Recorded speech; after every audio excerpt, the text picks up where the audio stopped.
Welcome to Wife Cheating Story. I hope you have an enjoyable and relaxing time listening. Let's get started. Paul's world shattered the moment he pushed open the bedroom door. His fiancée, Heather, was tangled in the sheet, her laughter mingling with the unmistakable voice of his older brother, Kevin. The sight burned into his mind, the diamond ring he had placed on her finger now glinting mockingly in the dim light. "Paul, wait." Heather's voice trembled, but it was too late. The betrayal was a wound too deep, and Paul's next move would not just end their engagement, but set the stage for a revenge neither Heather nor Kevin saw coming. Before we dive into the full story, let us know in the comments where you're watching from. And if you're enjoying this tale, don't forget to subscribe and tap the notification bell so you never miss any of our upcoming stories. Chapter 1.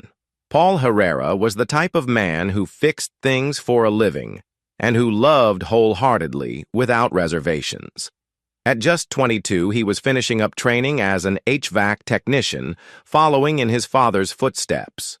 If you asked anyone around their small southeastern hometown, they'd have told you that Paul was a stand-up guy, earnest, helpful, always quick with a grin and a willingness to lend a hand. On weekends, he often joined his father on minor AC repairs or duct cleaning jobs, soaking in practical knowledge while daydreaming about the life he would build for himself and his fiancée, Heather Connors. Heather, a spirited college student finishing her radiology degree, matched Paul's warmth with her own brand of sunny optimism. They'd begun dating in high school, an instant spark, as their friends teased and grown inseparable by the time Heather started her program at the local community college. Paul found her brilliance in medical sciences downright captivating. She found his mechanical knack and unwavering work ethic equally admirable. And so they found themselves a well-loved couple, teased about future wedding bells, bragged about by their proud parents, and admired for the easy laughter that flitted between them. Paul's father, Carlos, was particularly fond of Heather. "She's a keeper," he'd say with a wide grin.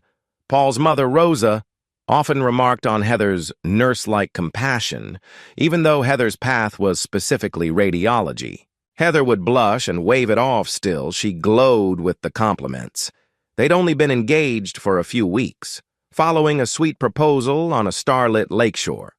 Paul had saved enough to buy a modest ring, nothing extravagant, but a delicate piece with a small diamond that sparkled just right on Heather's hand. He remembered her face shining with tears of joy as she whispered yes. The future felt limitless, perfect. He never doubted her loyalty until that scorching, fateful summer day. Life has a way of unraveling illusions when least expected. That day, the temperature soared beyond 95 degrees, making HVAC work all the more in demand. Paul was out on a local job site with his father installing a new commercial AC unit in a small office building. Sweat beaded on Paul's forehead as he wrestled with duct sections, calling out to his father for the next tool. Then, halfway through, Carlos realized a specialized bracket tool was missing left at home in the garage workshop. "Paul, do me a favor," Carlos said, wiping his brow with an old rag. "Drive back and grab that bracket clamp. We can't finish mounting the system without it." Paul didn't hesitate. The site was only about 20 minutes from their family home where he currently lived. It'd be a quick trip. Get in, retrieve the tool, come back. He hopped into his battered pickup truck and drove off, mind drifting between the errands and his upcoming wedding planning. Maybe he'd check if Heather had texted him about dinner, or if she was at class. He pulled into the driveway, noticing both his parents' cars gone. Heather sometimes visited their house during midday. If she had a break between classes, it was closer to campus than her own home. But he assumed she was still on campus. The sun glared overhead as he rushed inside, determined to locate the bracket clamp quickly. Once inside, Paul felt the chilly AC air, courtesy of the Herrera family's well-maintained HVAC system. He navigated the hallway, heading toward the garage door. He heard something unexpected. Faint laughter from upstairs. It sounded like a woman's soft giggle, followed by a low murmur. For a moment, confusion flickered. Is Mom home? But Dad said she left for the grocery. His father's bracket clamp was presumably in the garage, but curiosity nudged him. He set aside the plan to go directly to the garage. Instead, he climbed the stairs quietly, each step echoing in the hush. The laughter grew slightly clearer, definitely a female voice. Then he caught another voice, a man's, deeper, muffled by a wall. A strange prickle of unease crept along Paul's spine. "Who's here with Mom?" But as he reached the top of the landing, he realized it wasn't coming from his parents' room. It was from Kevin's bedroom, his older half-brother's private space. Kevin, older by about 4 years, was known for his carefree attitude and sometimes questionable choices. Paul respected him as a big brother in a general sense, but they weren't extremely close. Kevin was around occasionally, drifting in and out of the house while juggling an Onandoff college path and frequent partying. It made zero sense that Kevin would have a woman here at midday with the family gone, yet there was no other explanation. The door was partially ajar. Heart-pounding, Paul crept closer, annoyance kindling. "Could you not do this in your own apartment, Kevin? Our parents' house is not a motel." He braced himself to scold Kevin for disrespect, maybe embarrassing him. But he didn't expect the kind of embarrassment that was about to scorch his world. Peering through the slight opening, Paul's mind froze in an instant of sheer horror. On Kevin's bed, tangled in sheets, was Heather, the very woman Paul had proposed to, ring and all, her laughter melding with Kevin's rumbling chuckle. Their bodies were intimately entwined, no question of forced or accidental closeness.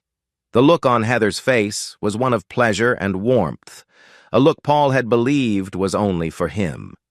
And Kevin, his own older brother, had his arms around her, pressing kisses along her neck. Paul felt like the walls collapsed around him, as if the house's foundation buckled.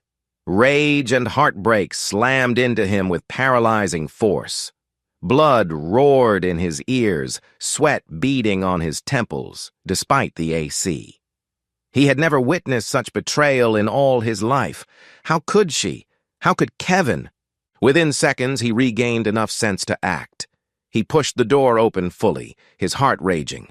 The bed's occupant jolted. Kevin looked up, eyes going wide, cursing under his breath.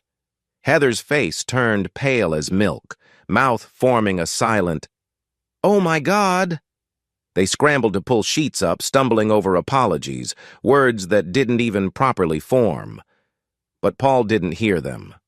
All he saw was the glint of the engagement ring on Heather's left hand, the ring he placed there not long ago, believing her love to be unwavering. A fiery rage possessed him. Paul lunged forward, ignoring the half-naked panic of the pair. Heather squeaked, "Paul, wait!" But he reached for her left hand, forcibly yanking the ring off her finger. She gasped in pain or shock, tears bursting from her eyes. He didn't speak. He couldn't. Words felt useless. The heartbreak suffocating him was too immense. Kevin tried sputtering something like, "Bro, But Paul locked eyes with him, radiating venom. Kevin flinched under that gaze, perhaps realizing just how devastating this moment was for his younger brother. In the corner of his eye, Paul saw Heather attempt to cover herself with the sheet. Face streaked with tears, eyes brimming with an odd mixture of shame and panic. She started stammering, "It just happened, please." But Paul shut it out. He found no pity, no inclination to hear her excuses. For the first time in his life, Paul felt the impulse to physically lash out. Yet something in him, Possibly the training from being an HVAC apprentice, where you had to remain calm under stress, stopped him from throwing punches. Instead, he let the ring tumble into his clenched fist. He cast one last burning look at them. They were both scrambling to find clothes, Kevin muttering, "Paul, man, I never wanted..." But no coherent defense came. Heather's face was red from crying, her voice shaking.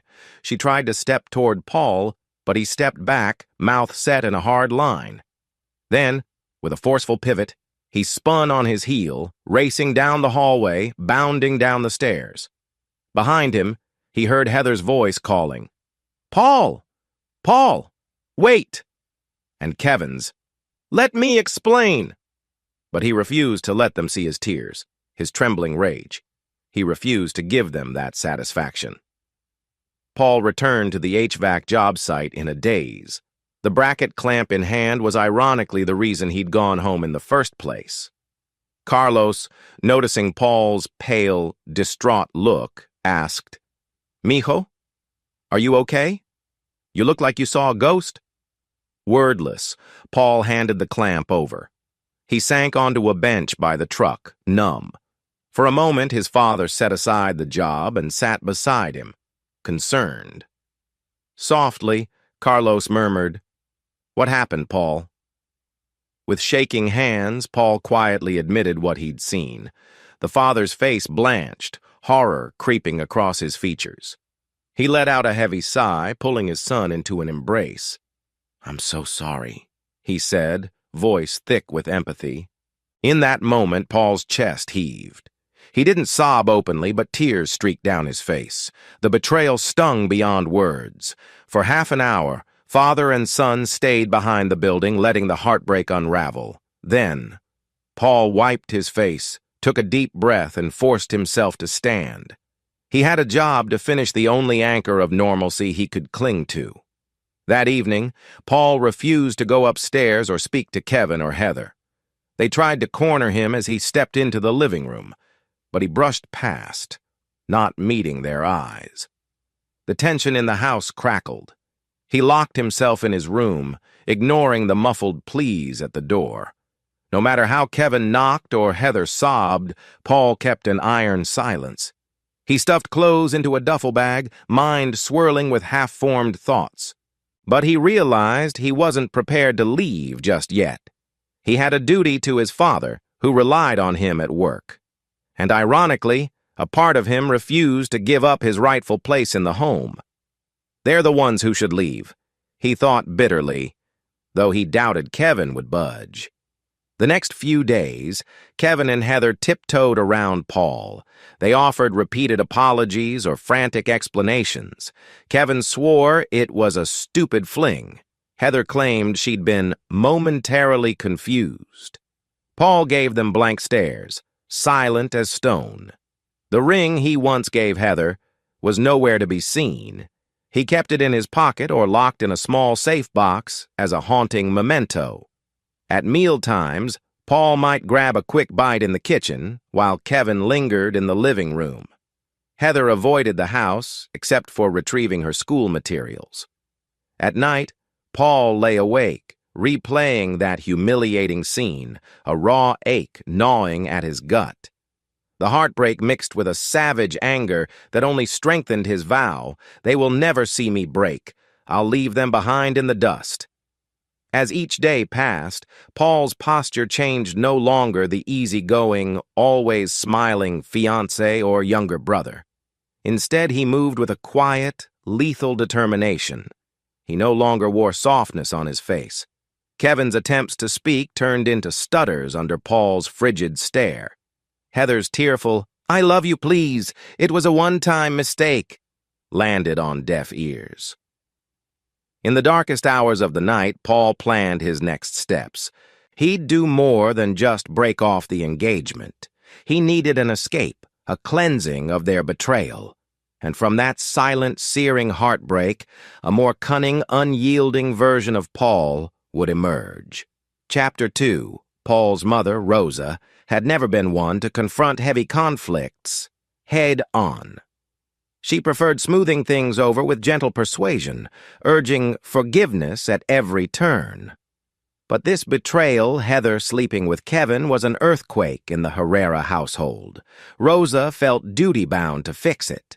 So one muggy evening she insisted on a family meeting in the living room. Paul almost refused, but Carlos gently asked him to at least hear them out. So Paul perched at the edge of the couch, arms folded, scanning the room with an icy glare. Kevin stood by the wall, face downcast, while Heather hovered near a corner, eyes red. Rosa and Carlos sat close together, trying to orchestrate some forced apology session. Rosa cleared her throat, voice trembling. "We can't go on like this. This house is filled with anger. We want to hear from both Kevin and Heather." Paul's lips tightened. Let them talk, he thought.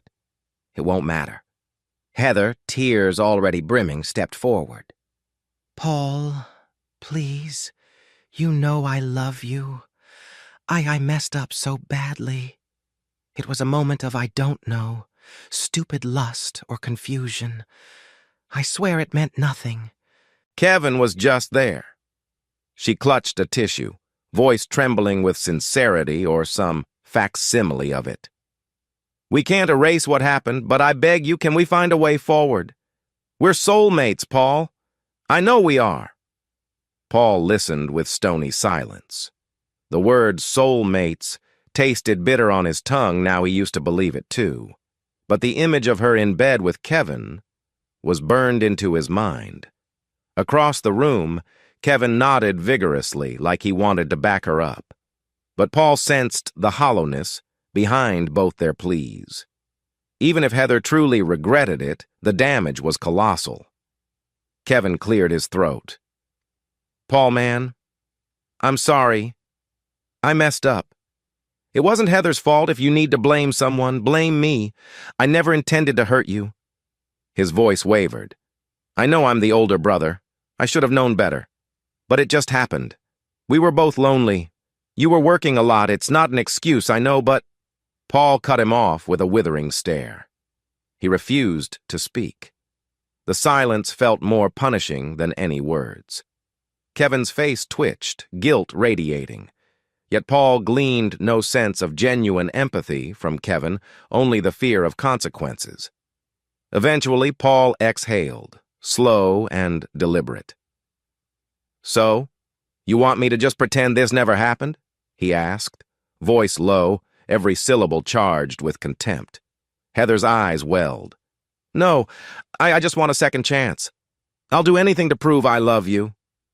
A savage idea flickered in Paul's mind. He remembered hearing rumors from Heather about a possible pregnancy. She'd casually mentioned missing her period or feeling off. Was that a factor in her meltdown? If she's pregnant, that baby might be Kevin's, not mine. The thought reignited his anger. "Prove it?" Paul said coldly.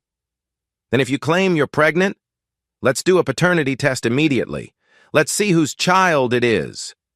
Rosa gasped. "Paul, that's not how we handle these things." But he raised a hand, silencing her.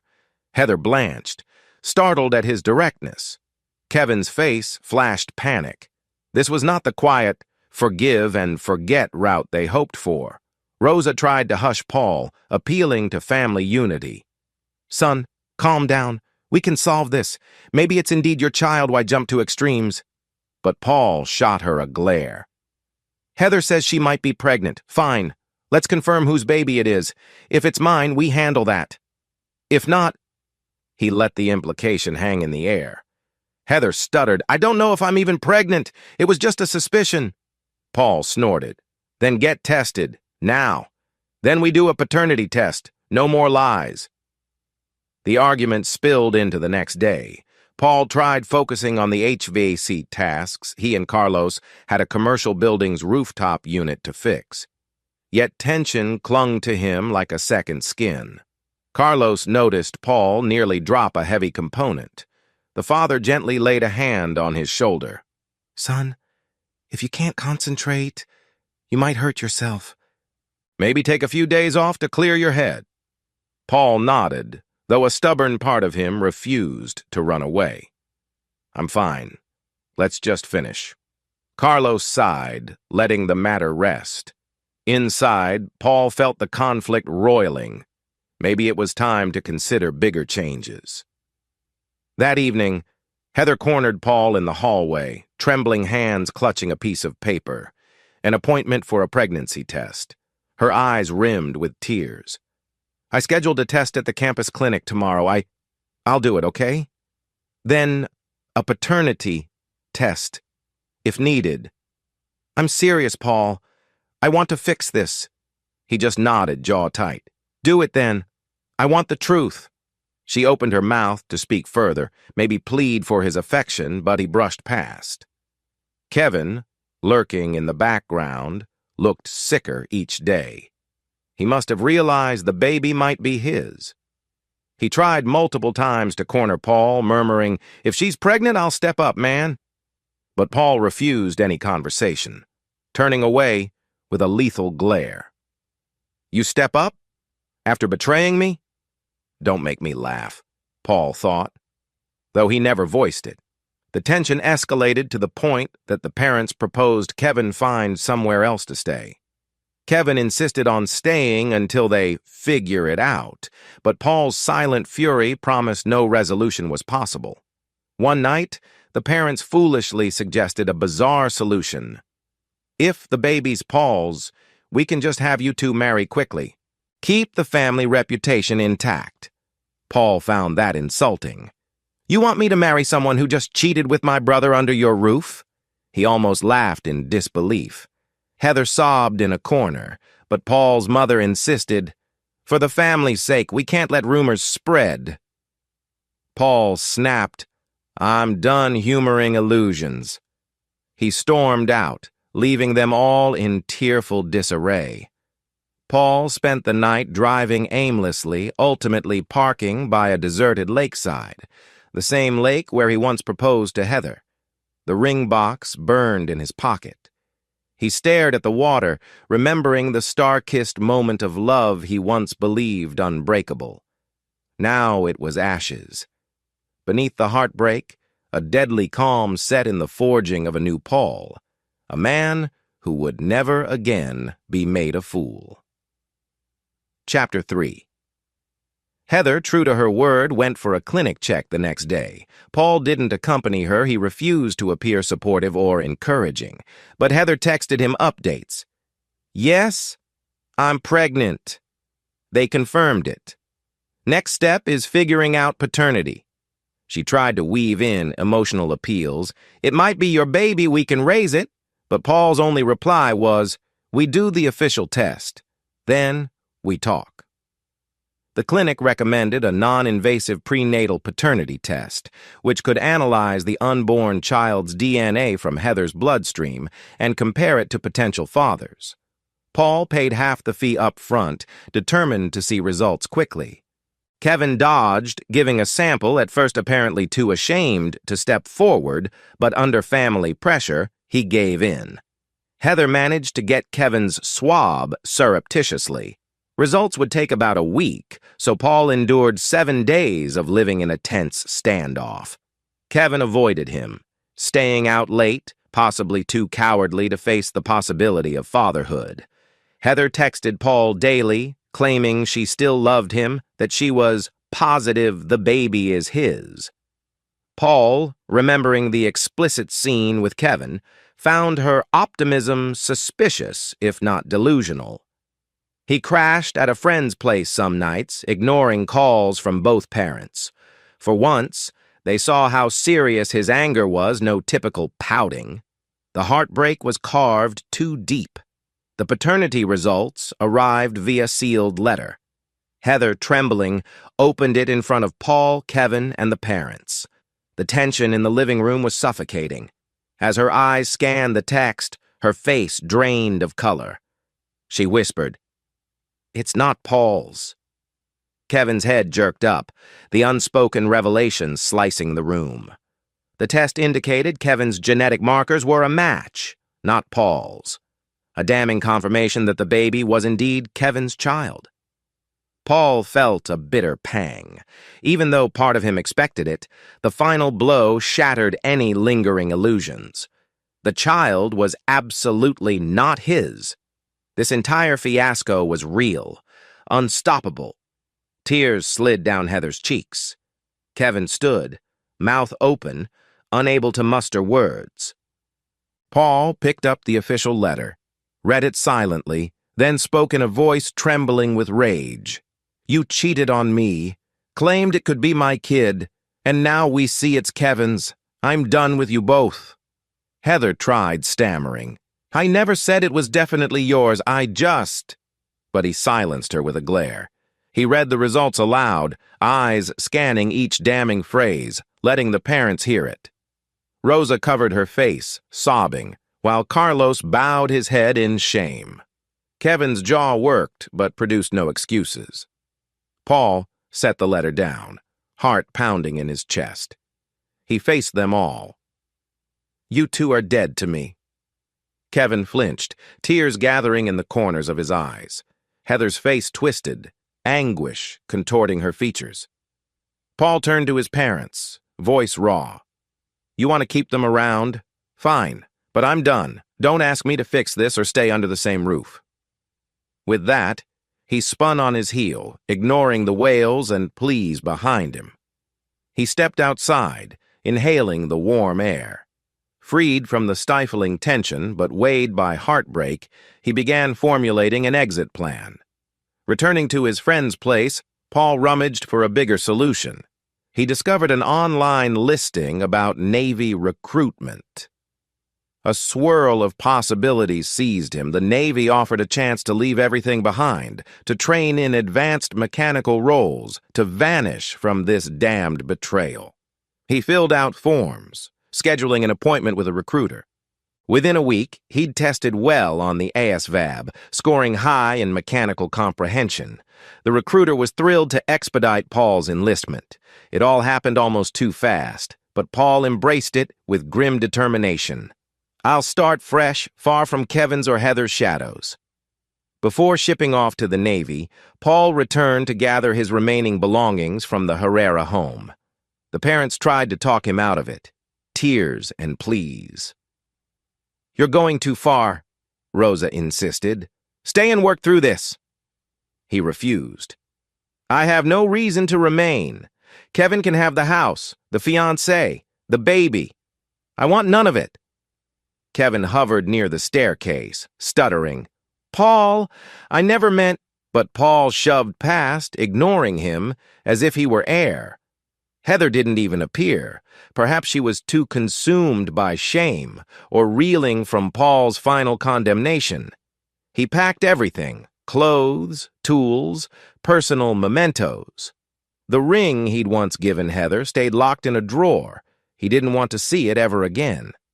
By the time dawn broke, he was gone, leaving behind a stunned, broken household. Within days, Paul completed the final Navy paperwork. He hopped on a bus to the training facility boot camp awaited. As the bus rumbled away from the only hometown he'd known, he let out a shaky breath, tears stinging his eyes. The heartbreak was raw, but a fierce sense of self-preservation flared. "They can't hurt me if I'm not there." He refused to send a farewell note to Kevin or Heather. They were nothing to him now.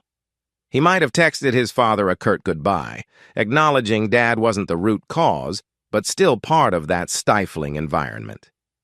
"I'll be in the Navy," was all he said. Thus began Paul's exodus from everything familiar, determined to forge a new identity untainted by betrayal.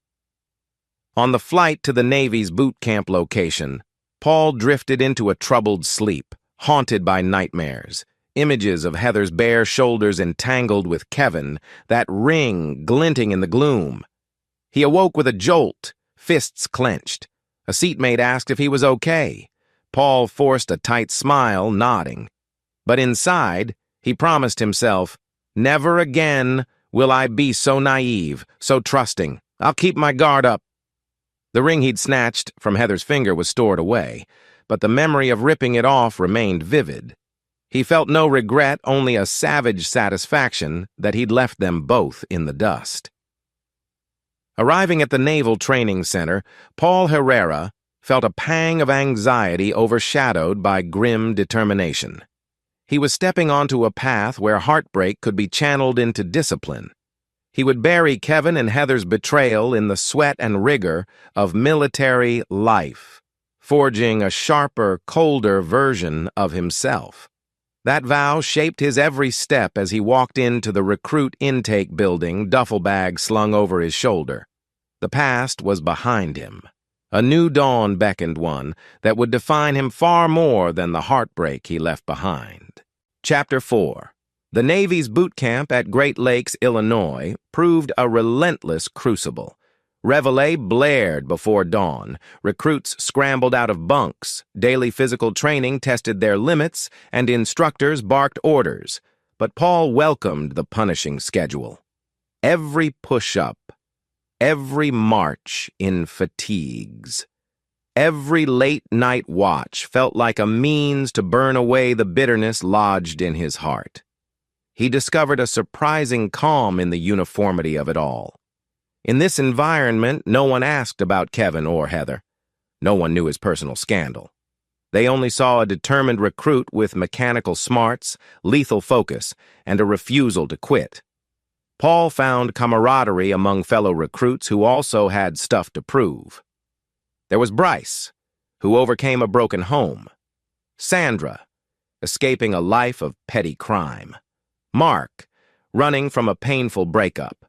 They each recognized a shared drive, forging bonds in the midst of grueling drills.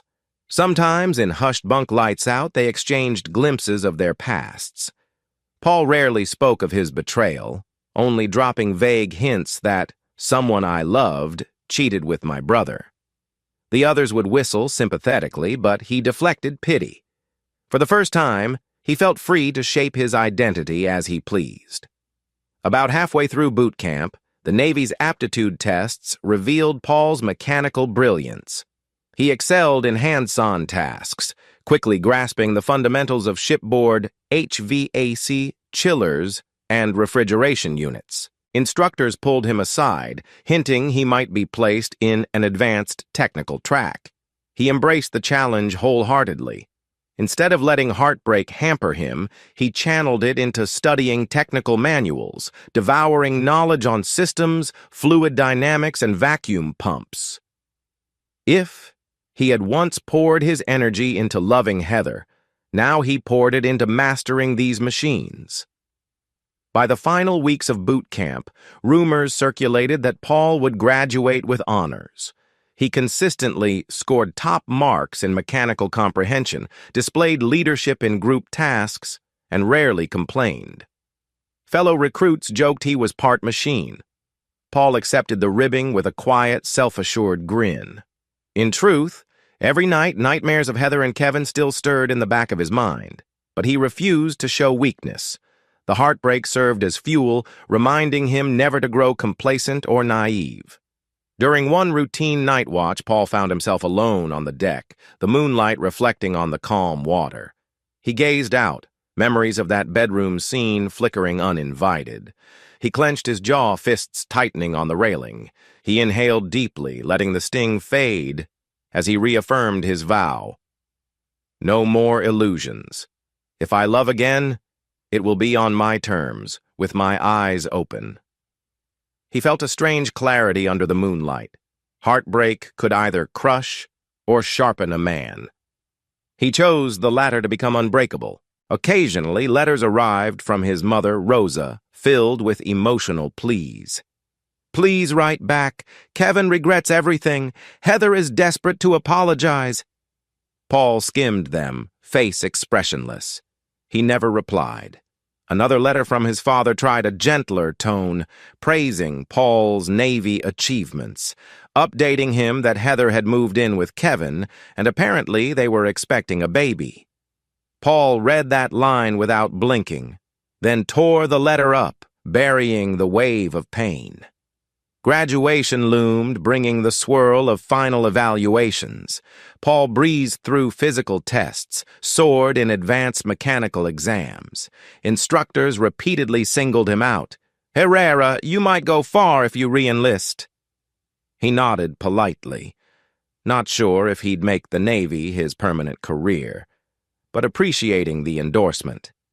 He found comfort in the routine. Up at dawn, PT, classes on ship systems, chow time, more drills, then lights out. The day's rigors left little room for self-pity or regrets, exactly what he needed to heal. On graduation day, with recruits in crisp whites, families gathered to watch the ceremony. Paul suspected his father might come. He felt half hopeful to see him, half nervous. Indeed, amid the crowd, Carlos waved. Beside him stood Rosa, looking emotional. They greeted Paul with teary pride after the ceremony ended. "Mijo, we're so proud," his father said. Paul accepted their hugs. But the moment they mentioned Kevin or Heather, he stiffened. "Don't," he warned. "I don't care." Rosa started to argue. "But the baby—" He cut her off, stepping back. "I said, I don't care." The conversation ended. They left soon after, sorrow in their eyes. Paul felt a pang of guilt for hurting his parents, but some lines were uncrossable. Letters from Kevin or Heather never reached Paul. Possibly they tried sending them to the family address, but he'd given instructions that he wouldn't accept anything from them. Over time, the updates trickled to zero. He felt relieved. He wanted them to remain ghosts in his memory, the betrayers. Not long after graduation, Paul was assigned to an aircraft carrier. He stepped aboard, awed by the massive steel decks, the hum of planes overhead. In a sense, the vast ocean and constant motion mirrored his inner desire to keep moving forward, never looking back. At sea, Paul thrived in his specialized role, maintaining and troubleshooting the carrier's climate control systems. The disciplined environment, the camaraderie among sailors, the occasional glimpses of foreign ports all broadened his horizons. His heartbreak might have shaped him, but it didn't define him. Instead, he carved a new path stronger, more self-reliant, and fiercely guarded against future betrayal. And thus concluded the early chapters of Paul's life, from a naive fiancé blissfully planning a wedding, to a man who discovered the ugliest form of betrayal in his own home, to a Navy HVAC specialist forging a fresh identity far from the ghosts of Heather and Kevin. What he didn't realize was that heartbreak could strike twice in a lifetime, and that someday, far from the seas, a second betrayal would test his vow once more. Chapter 5. In the 4 years since Paul first enlisted in the Navy and stepped aboard that colossal aircraft carrier, life had transformed him.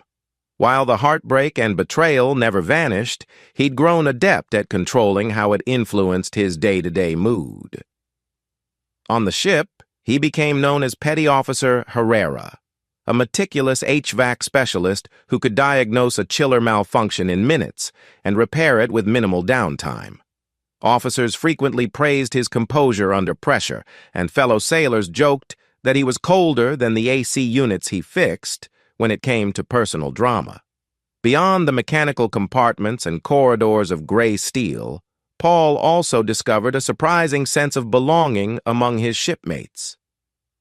Friendship sprouted over mid-shift coffee breaks and occasional shore leaves in foreign ports. Yet even in these fleeting tastes of camaraderie, Paul held a guarded piece of himself back. He joined in on bar outings or group dinners in Lisbon, Dubai, or Yokosuka, but never confided the raw story of Kevin and Heather. He let them assume he was simply a devoted career man. After all, the memory of that day catching his fiancée in bed with his brother remained a live wire in his psyche, fueling him to stay focused, disciplined, and to avoid illusions of easy love. Eventually, the Navy contract he'd signed approached its end. Despite repeated suggestions from higher-ups that he re-enlist, Paul weighed his options. He'd proven himself at sea. Now he wanted to see what the civilian world held. So, near the close of his 4-year mark, Paul made an official decision. He would separate honorably from service, bringing advanced HVAC experience and a track record of excellence back to the States. Now, at 26, Paul felt older than his years.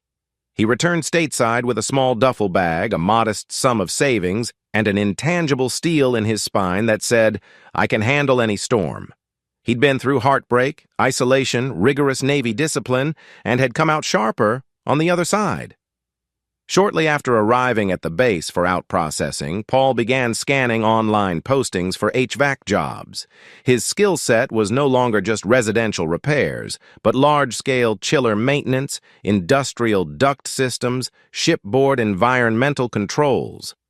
Within a week, he'd snagged an interview with a major industrial HVAC company operating across the southeastern region. They were intrigued by his naval background, especially how shipboard AC systems paralleled big building systems. The interview took place in a sleek corporate office, a far cry from the utilitarian Navy offices or his father's modest workshop. The hiring manager, a poised woman named Janet Rogers, seemed fascinated by Paul's resume.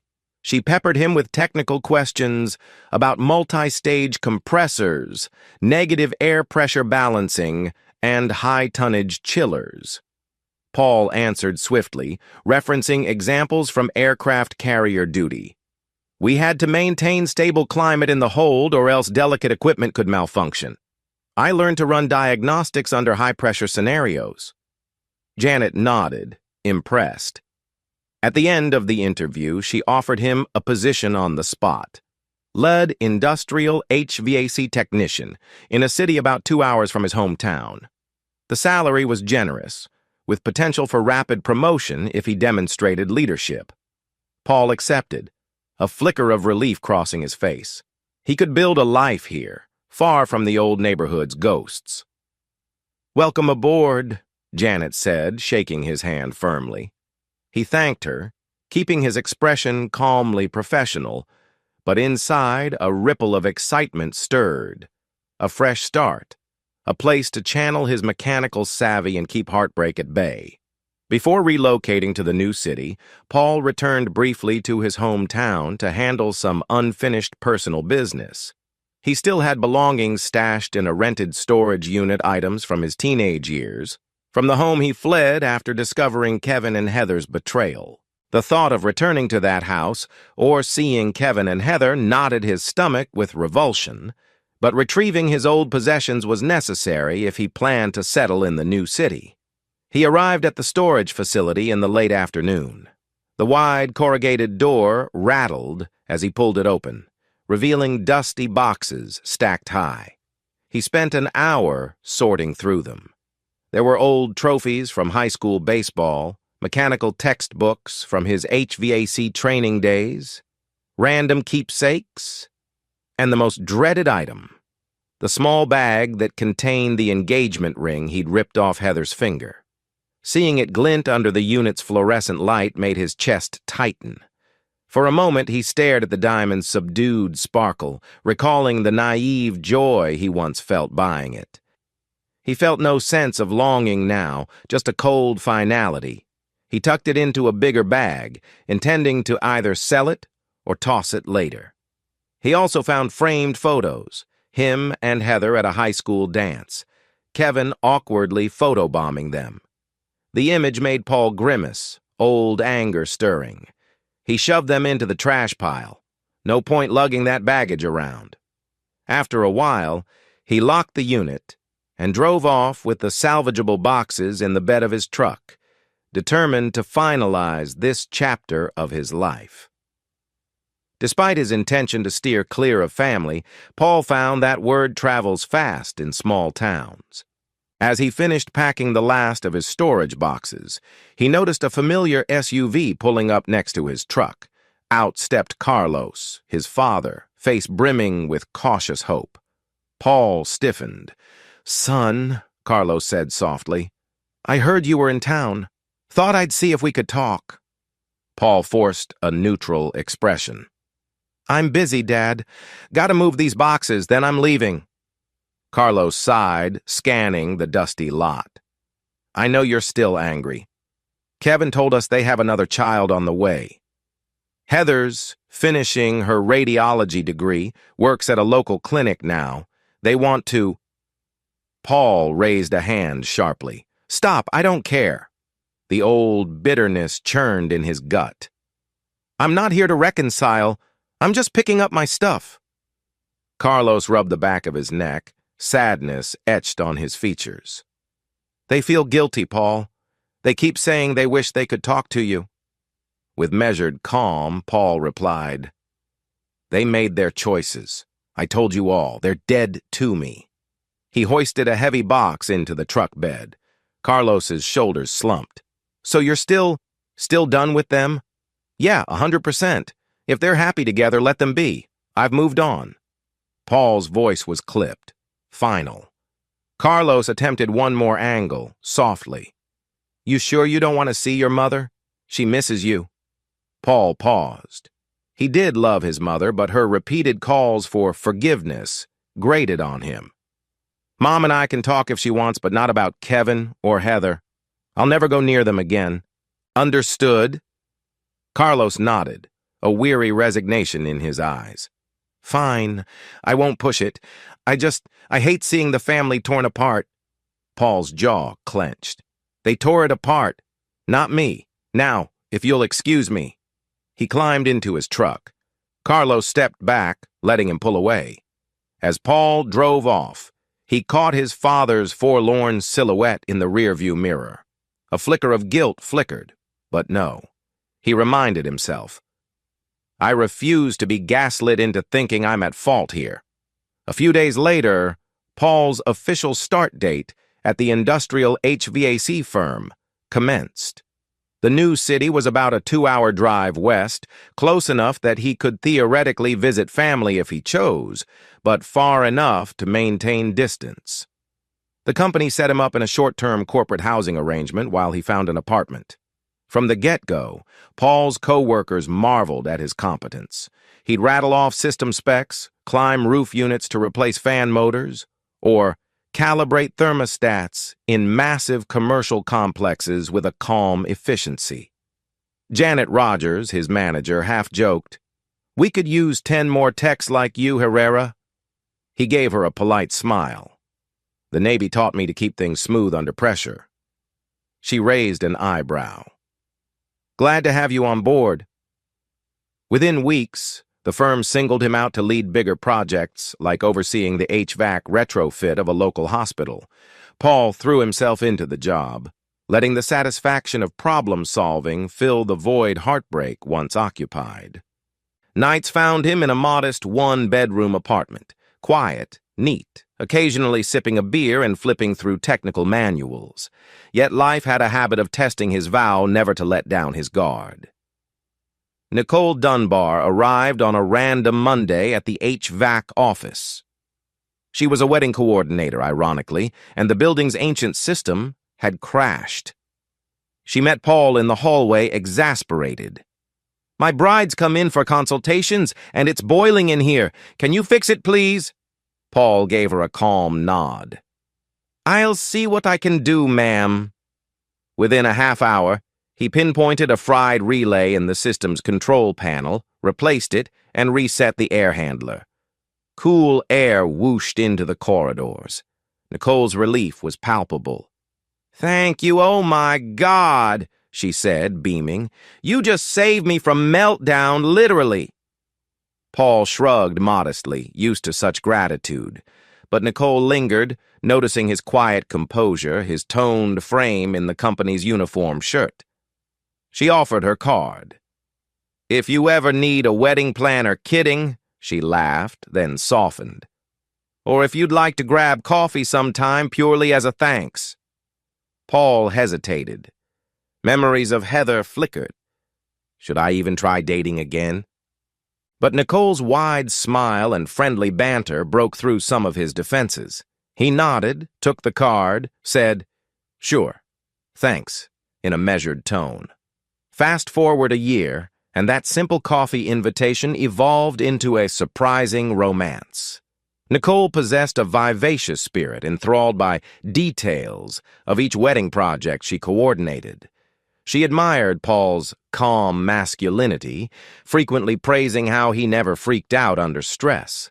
Paul found himself opening up slightly, though he never fully told the story of Kevin and Heather. He vaguely mentioned being burned before, stating he had bad luck with an ex. Nicole accepted that with a sympathetic nod, never pressing for details. Their courtship, though somewhat whirlwind, felt refreshing. Nicole's positivity coaxed Paul out of his stoic shell. 6 months later, she moved into his newly purchased townhouse. Another 6 months after that, they stood at a courthouse, exchanging vows, a small ceremony, not the big showy wedding that might remind Paul of heartbreak. He was 28, she 27. People teased them about skipping pomp, but Nicole seemed fine with it. She said she dealt with big weddings all day. So a simpler approach was ironically romantic. Thus, Paul found himself married again, though a piece of him remained guarded. He told himself, "I'm not naive this time." He believed Nicole to be honest. Why would she bother lying? She was a wedding coordinator, always busy, but she invited him to see her events, meet her colleagues. He let himself trust in the normalcy of married life, hoping the universe wouldn't betray him again. Despite forging a new life, a shadow persisted. Late at night, Paul sometimes dreamt of the moment he ripped the ring off Heather's hand, the shock in her eyes. He'd jolt awake, heart thudding. Nicole, concerned, would ask if he was okay. He'd brush it off. Or on days when he glimpsed a random social media mention of Kevin's name, he never blocked him but rarely engaged, he'd feel that flicker of anger. Over time, though, it dulled. He'd vow not to let old wounds sabotage his present happiness. Nicole sensed Paul's reluctance to talk about his past. She teased, "You're like a sealed vault." He shrugged, saying he found no point in dissecting what was gone. She accepted it, focusing on building a bright future with him, or so it seemed. For several more years, Paul and Nicole lived a seemingly stable marriage. Paul's HVAC career soared. He became the face of the company's solutions division, traveling to troubleshoot complex installations. Nicole thrived in her wedding planner role, scheduling events, dealing with stressed brides, coming home with dramatic tales. Paul listened politely, offering occasional wise counsel like, "Focus on the airflow in a closed venue." They'd both laugh at how he turned everything into an HVAC metaphor. Yet, unbeknownst to Paul, the seeds of betrayal can sprout even in well-tended soil. The vow he'd made to himself, never again be a fool, would face its ultimate test in an unexpected new heartbreak.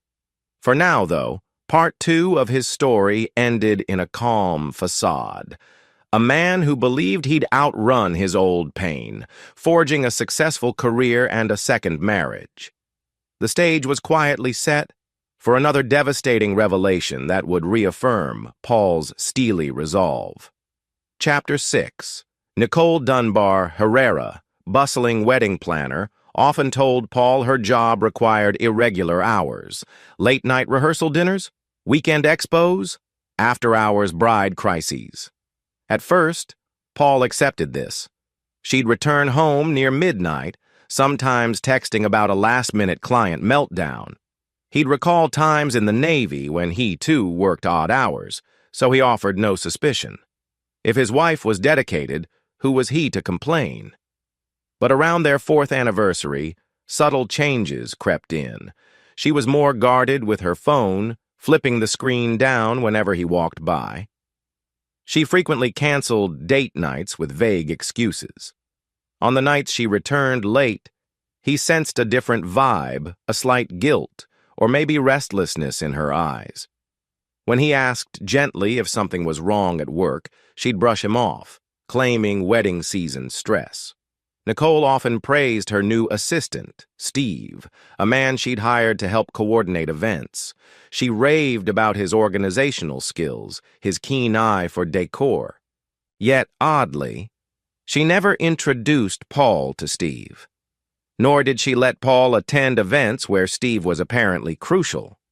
Whenever Paul suggested swinging by to help, Nicole discouraged him, saying it'd just cause confusion with the bride's families. He shrugged it off initially, trusting her expertise. But an uneasy twinge lingered. He recalled how Heather's betrayal started with subtle secrets. Am I being paranoid? He wondered. No, Nicole is different. Yet a voice in the back of his mind whispered caution. Paul's close buddy from the Navy days, Joshua Baker, had relocated to the same city and sometimes hung out with Paul for beers or barbecues. One evening, Joshua attended a wedding rehearsal dinner as a plusone to a friend. He recognized Nicole from across the venue, busy orchestrating details with a clipboard in hand. During the night, Joshua noticed something strange. Nicole kept sneaking away with a tall, well-dressed man who fit the description of Steve. They'd vanish behind a set of curtains near the stage. Once Joshua excused himself to the restroom, passing that area, and glimpsed Nicole and Steve locked in a suspiciously close embrace or more. He froze, stunned, then retreated before they noticed him. The next day, Joshua wrestled with whether to tell Paul. Memories of how Paul hated betrayal, how devastated he'd been by Heather, weighed on him. Ultimately, loyalty won out. He asked Paul to meet at a quiet coffee shop downtown. Paul arrived, noticing Joshua's tense expression. "Man, I hate to do this," Joshua began, voice heavy. "But I saw Nicole last night at a rehearsal dinner.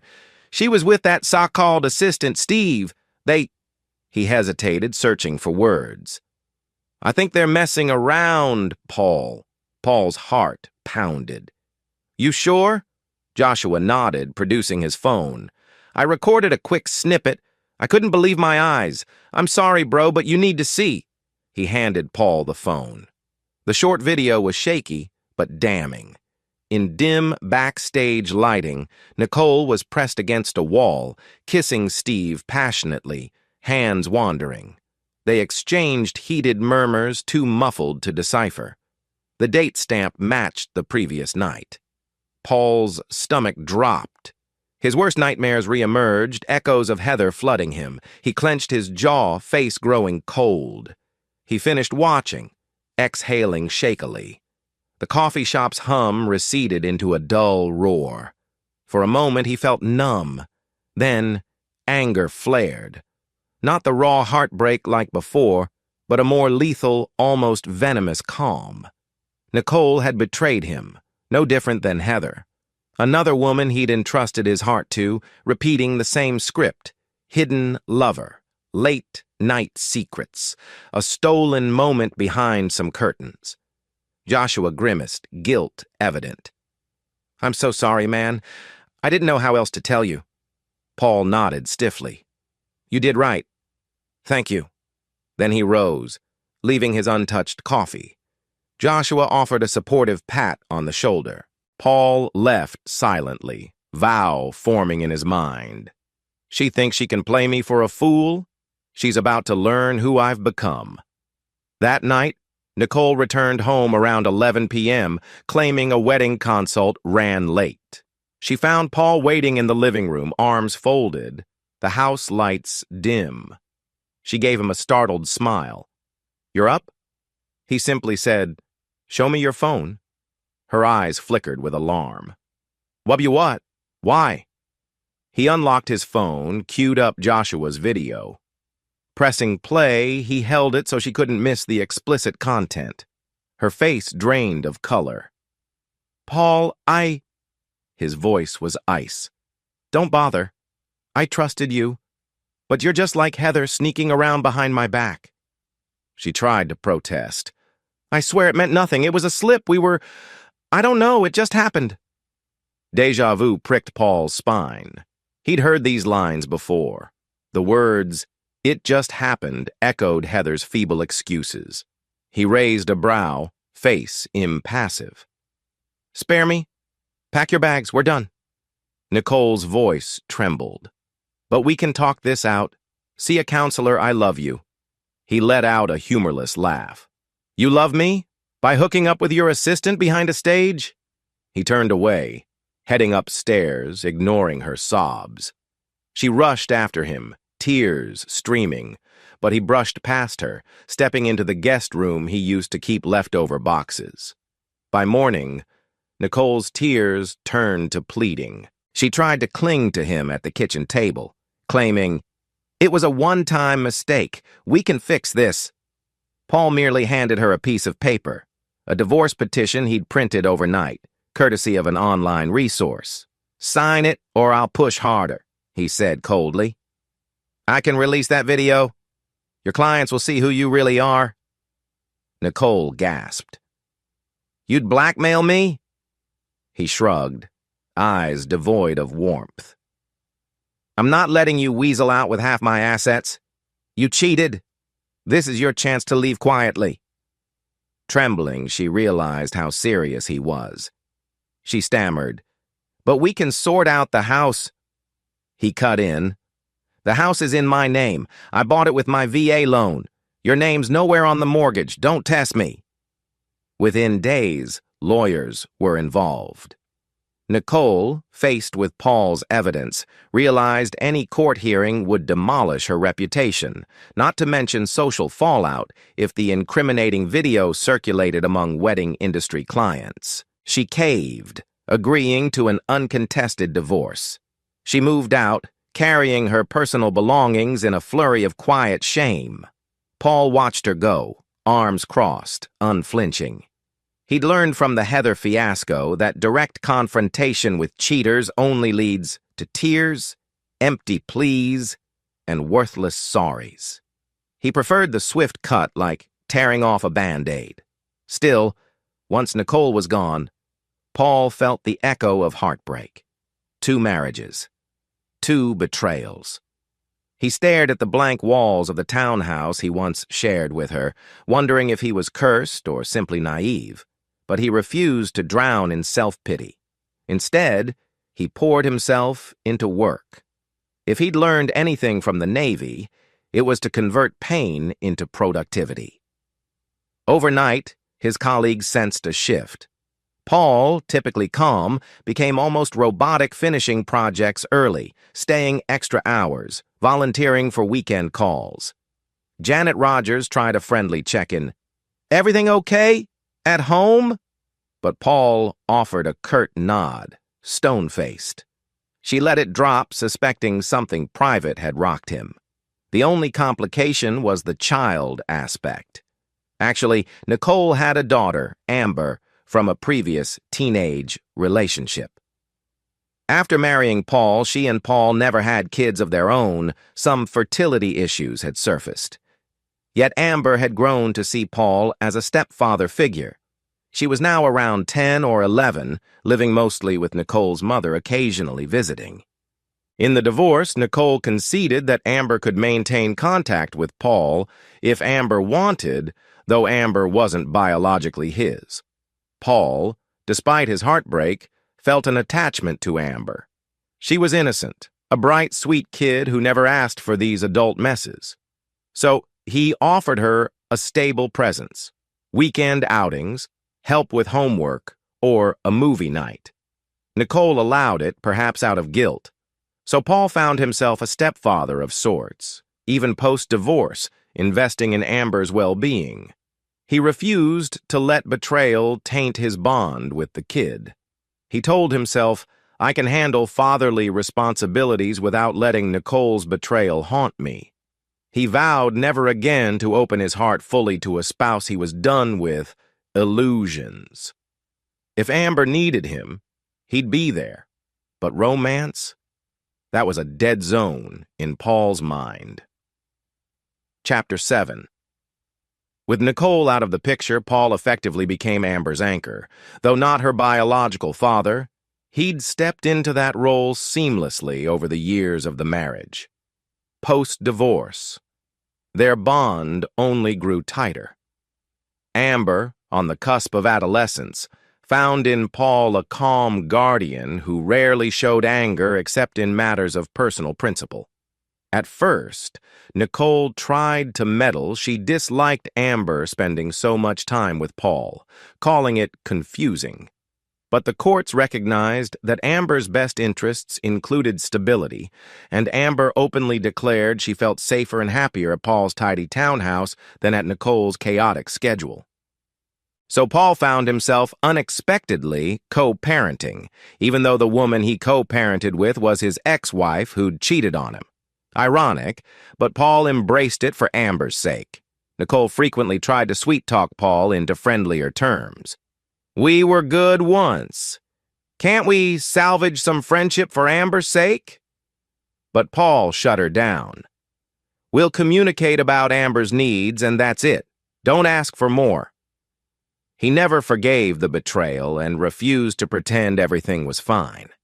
She occasionally complained that he was repeating old patterns from his first heartbreak complete emotional cutoff. He'd retort, "Yes, because it works." This emotional blockade frustrated Nicole, but she couldn't force him to be warm. She was reaping the consequences of her affair.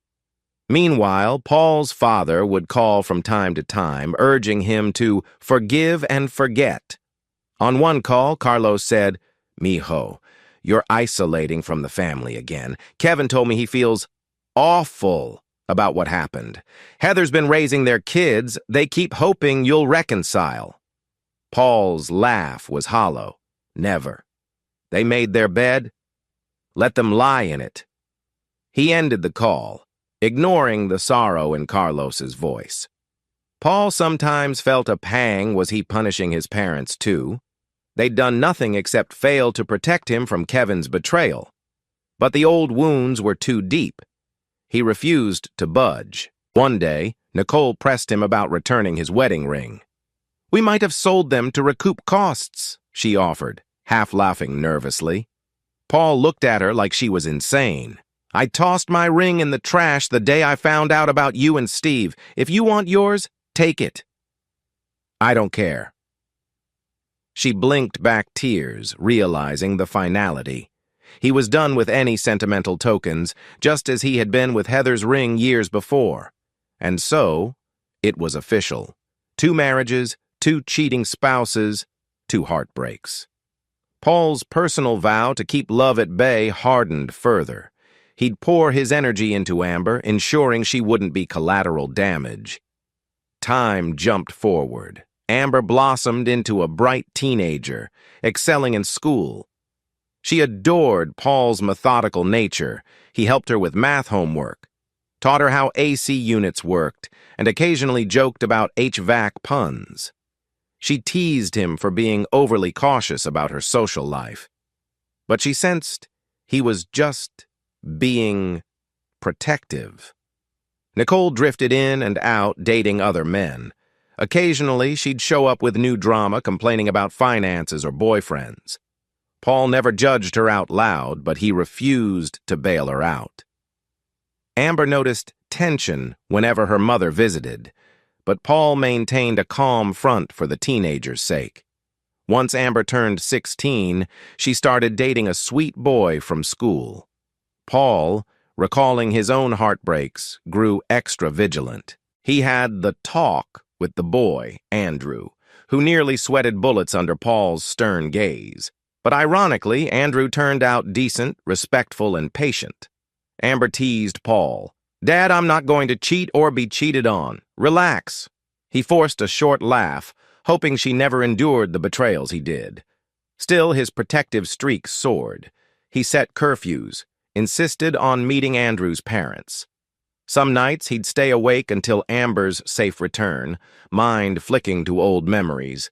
He couldn't let another heartbreak plague him or the young woman he cared for. Over time, Nicole seemed to regret her affair more openly. Once, after a college graduation event for Amber, she cornered Paul, tears in her eyes, saying, "I wish I hadn't messed up. We had a good thing." He gave a stoic nod, not indulging her pity party. "It's done, Nicole. Move on," he said, turning away. She sighed, admitting her fiancé had drained her savings, leaving her near bankrupt. Paul shrugged, not his problem. He felt a flicker of satisfaction, like the universe was balancing the scales, but he never gloated. He merely kept their interactions polite for Amber's sake. By now, Paul was nearing his late 30s, a well-respected HVAC manager at the same industrial firm. He oversaw multiple teams, responding to large building cooling crises. The employees viewed him as the unflappable boss who rarely lost his cool. Some recognized a quiet sadness lurking in his eyes, but he never volunteered personal stories. Home life centered on quiet father-daughter evenings, cooking dinner, discussing Amber's college prospects, occasionally sharing a laugh over old Navy tales. Paul felt content in that closed circle. No romantic prospects stirred his interest. He'd learned enough about trusting women, or so he believed. The company's CEO, an older gentleman named Mark Rowland, took a liking to Paul's no-nonsense approach. Over a lunch meeting one day, Mark floated the idea of Paul opening a specialized HVAC training center for new hires. "You know how to keep calm under pressure, you can pass that on," Mark said. Paul considered it. "Might be interesting. I'd ensure these new hires don't compromise on ethics or skill." The mention of ethics made Mark smile.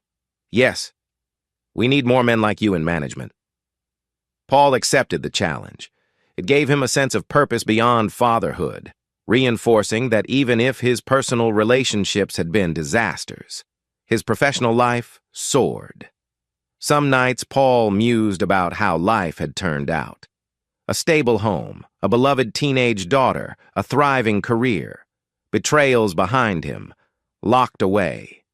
He'd sometimes feel a pang of loneliness, but the memory of Heather's or Nicole's cheating slapped the idea of a new romance right out of his head. He told himself, "I can handle single fatherhood forever." He didn't need a third heartbreak. This arrangement, paternal devotion, plus professional success, was enough. He'd do whatever it took to keep Amber's life stable, ensuring she never walked into heartbreak the way he had. For Paul Herrera, that was the safest stance, and he believed the universe might finally let him rest. Chapter 8. Time marched on yet again. Amber, now in her early 20s, had grown into a poised, intelligent young woman. She pursued a psychology degree at a local university, living at home with Paul to save money. Paul, proud of her achievements, never blinked at the notion of an adult child under his roof. He relished her presence, feeling it staved off the ghosts of betrayal that still sometimes haunted him at night. Then came the day Amber introduced her boyfriend, Daniel, a polite and soft-spoken engineering major. Paul observed him closely, reading every nuance in Daniel's interactions with Amber. Over a few months, Paul concluded Daniel was sincere, respectful, and truly adored Amber. He passed the fatherly interrogation with flying colors. So, one evening at dinner, Daniel proposed to Amber in the living room, her squeals of joy echoing off the walls. Paul smiled, feeling both excitement and an odd pang of old regrets swirling in his chest. By the next morning, Amber was already talking wedding plans. Paul listened attentively, offering practical suggestions, but a subtle tension flickered when she mentioned extended family. Amber's wedding was shaping up to be a significant event. Daniel had a large, tight-knit extended clan. They loved the idea of a big celebration with lots of guests. Amber, a romantic at heart, also dreamed of a gorgeous venue, a fusion of her father's mechanical efficiency with her own creativity. She teased, "Dad, maybe you can ensure the AC is perfect so no one sweats." He laughed. "You bet. If you want a perfect climate, I'll personally install a top-off-the-line system." He paused. As for the guest list, your call, it's your day. But privately, he felt a knot in his stomach. What if she wants Kevin? Or Heather present? Or Nicole? He tried to bury that concern until it inevitably surfaced. Sure enough, about a month into wedding planning, Amber approached him with some hesitation. Dad, so I've kept in touch with Kevin's side a bit. I know you hate them, but they're still family. I'd like to invite them to the wedding. Paul's face froze. He stared at her in stunned silence. You've kept in touch with Kevin? Heather too? Amber nodded nervously. I was curious about them. I visited a few times over the years, especially their kids, my cousins. I never told you because I knew you'd be upset. But Dad, they're not evil. They regret what happened. A wave of old fury surged in Paul's chest. He forced his voice steady, though it trembled slightly. Those two destroyed my faith in family. I told you they're dead to me. Amber's eyes filled with tears. Dad, it's my wedding. I want them there. You don't even have to talk to them. Just be in the same room. Paul's chest tightened. No. I won't stand in a church or venue with Kevin and Heather. They betrayed me. That doesn't go away, she pleaded. But it's been over a decade. People change. They have kids, my cousins. They want a chance to make amends.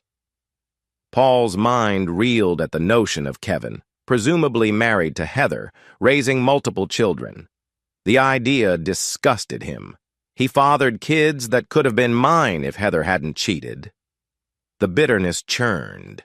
He glared at Amber, though he loved her dearly, and said quietly, If they attend, I won't be there. Decide what's more important. Amber gaped, tears brimming. You can't do that, Dad. You're the one who taught me about loyalty, about honesty.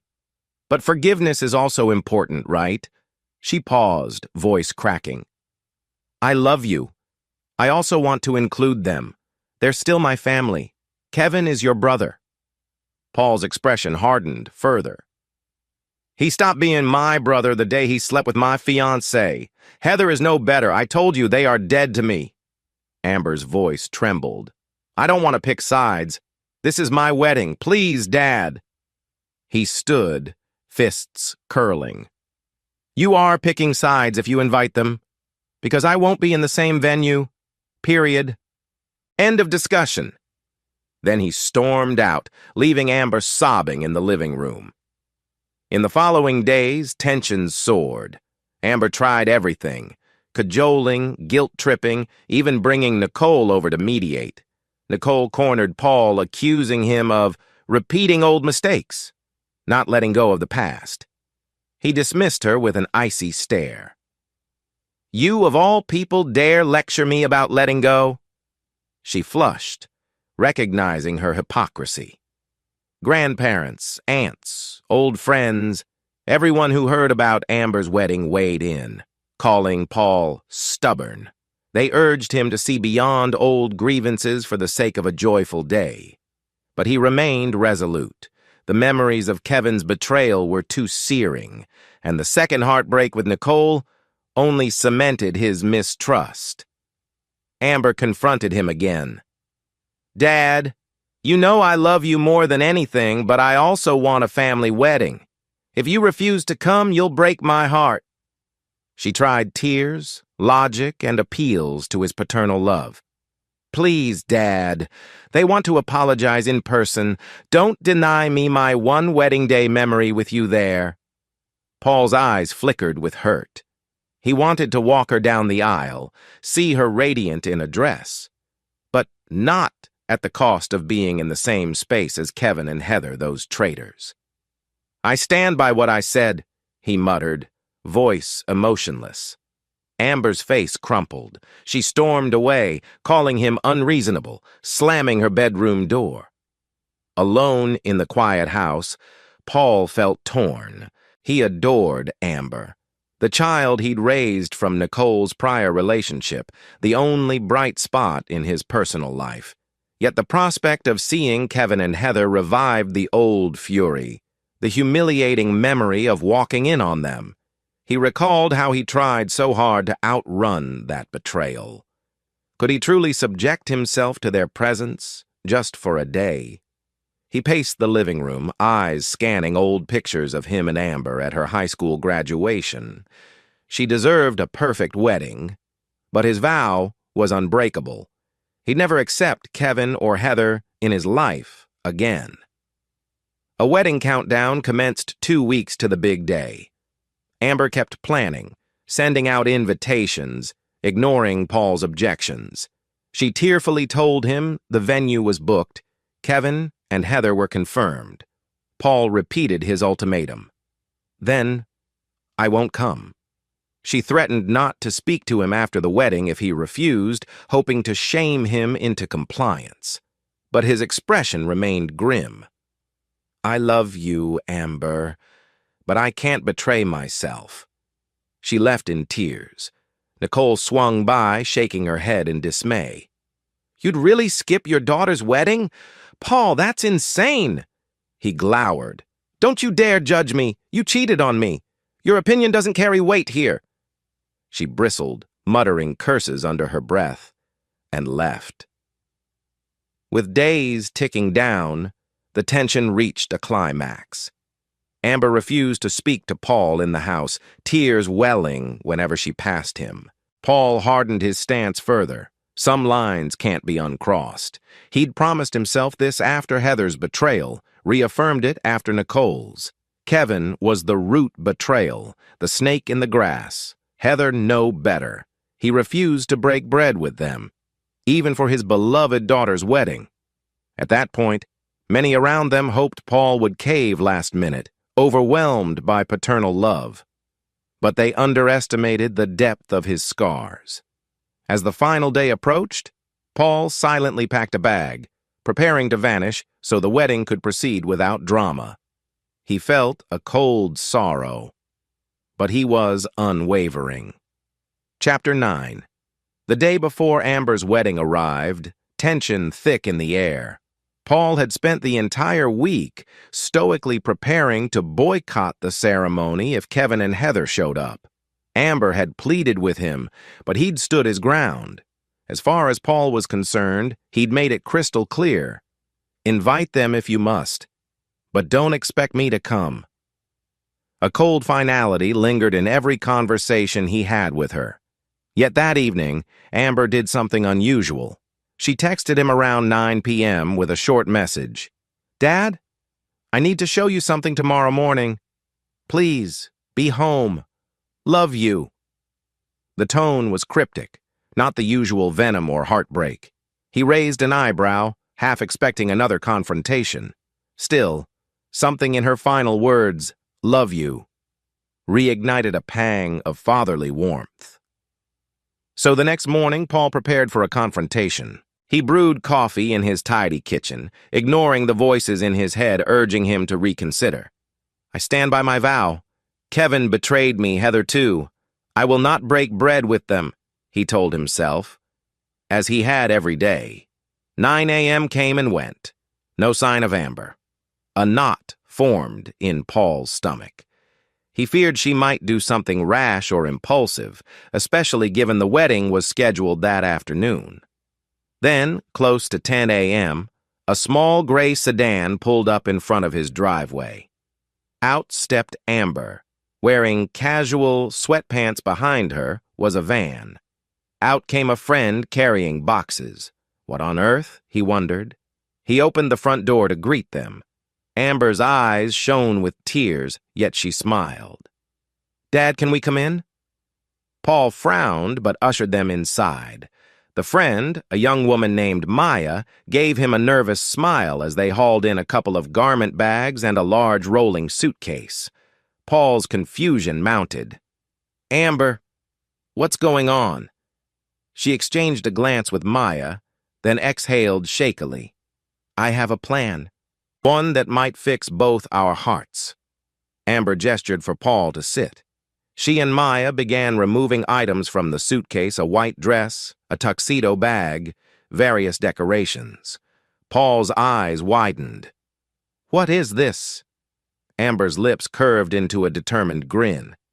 "I don't want a wedding day without you, Dad. So I arranged a small private ceremony here this morning before the official big reception." Her voice trembled with emotion. "Daniel and I want the real wedding to be with you. The large event at the venue can be a reception for everyone else." Paul stared, speechless, heart hammering. "Are you serious? You're going to hold the actual marriage ceremony in my living room?" Amber nodded firmly. "Yes, if you'll let us. We have an officiant scheduled to arrive soon. Maya is helping set up a small arch in the backyard. We want you to be the one who walks me to that arch and sees me say my vows. No Kevin, no Heather, no drama. Just us. Then, later this afternoon, we'll do the public fake ceremony at the fancy venue, where Kevin and Heather will be. But that'll just be a staged show. Daniel and I will already be legally wed here." An overwhelming wave of gratitude and awe coursed through Paul. He felt tears prick his eyes. She's going to effectively bypass the standoff by having two ceremonies, one private for Dad, one public for the family. He swallowed. "Amber, you're sure about this? Your fiancé agrees?" She smiled tearfully. "This was his idea as much as mine. He hates seeing me torn between my dad and extended family. This way you can keep your vow not to share the big day with Kevin while still being at my real wedding. Dad, please say yes." It all clicked. Maya was busy rummaging through a small set of decorations, flowers, a pastel arch, a portable music speaker. She looked up at Paul with a polite grin.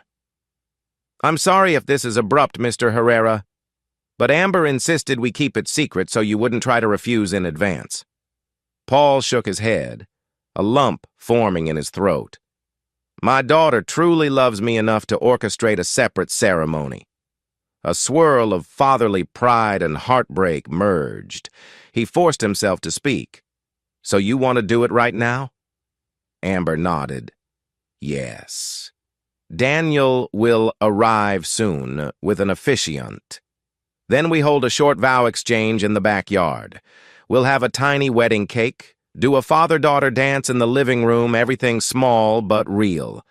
Then we'll slip away to do the public show at the big venue this afternoon." Paul gazed at her, tears welling.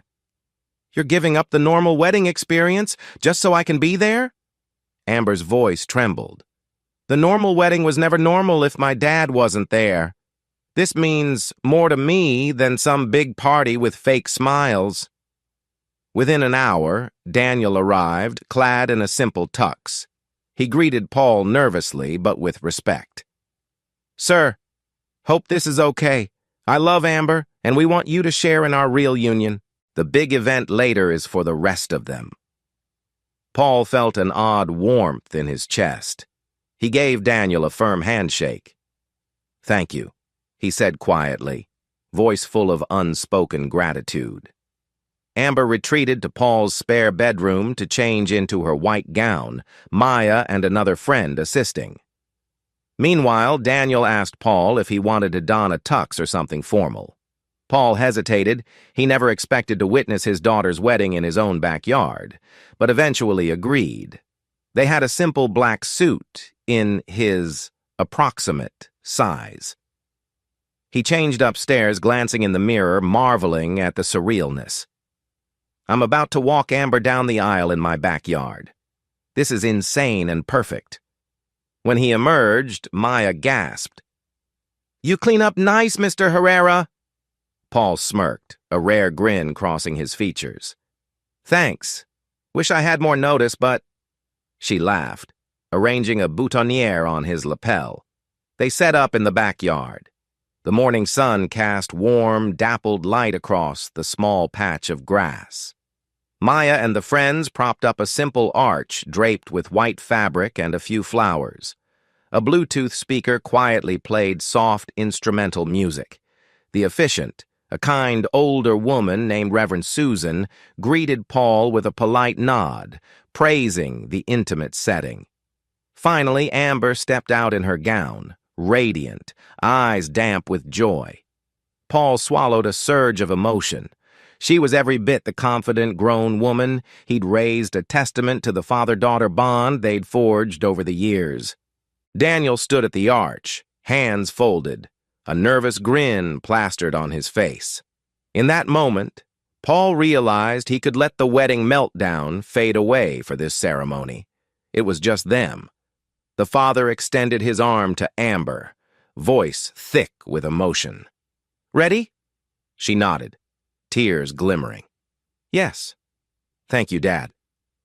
With quiet music playing, they walked the few steps across the yard, a make-believe aisle, but profound in its significance. Maya snapped discreet photos, capturing Amber's teary smile and Paul's proud stance. Reverend Susan began a gentle, heartfelt invocation, praising the sincerity of love and the closeness of family. Daniel and Amber exchanged vows they'd written themselves. They were short, but deeply personal. Daniel referenced how he admired Amber's bond with her father, how he pledged to protect and cherish her. Amber vowed to love him with the same unwavering devotion her father showed her, emphasizing the lessons of loyalty she gleaned from Dad. Paul stood beside them, throat tight, wishing them every happiness.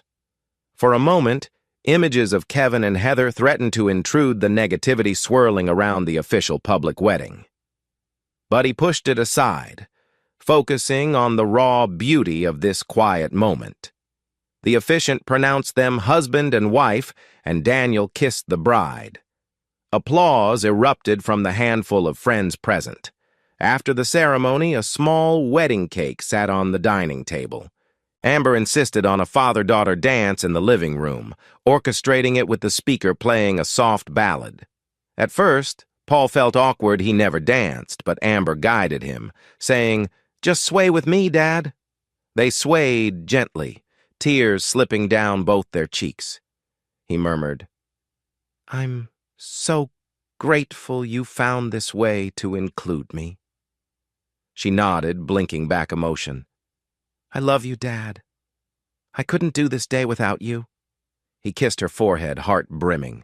If anyone asked him how he felt in that moment, he'd have said it was the purest sense of closure and love he'd felt in decades, like a battered heart finally mending. After cutting the modest cake, Paul toasted the newlyweds with a few heartfelt words.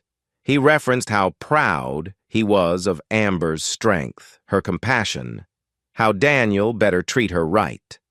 Everyone laughed warmly. Maya recorded video, giggling about how this private wedding was more authentic than any big show. They did a quick round of photos outside with the arch, some silly poses with the group of half a dozen friends. The morning light sparkled in every shot. Then, time pressed on. The official public ceremony at the fancy venue was set to happen in mere hours. Amber and Daniel needed to depart soon, change or retouch, and face the massive guest list. Before they left, Amber turned to Paul, tears welling again. "You'll always be my real wedding memory, Dad. What happens later is for them, not for me." Paul embraced her tight, fighting his own tears. "I'm so proud of you, kiddo. Go do your show. I'll be home thinking of this moment." Daniel and Amber hopped into the sedan, wedding attire carefully packed to appear fresh for the afternoon event. Their small group parted ways. Maya stayed a moment, giving Paul a warm hug.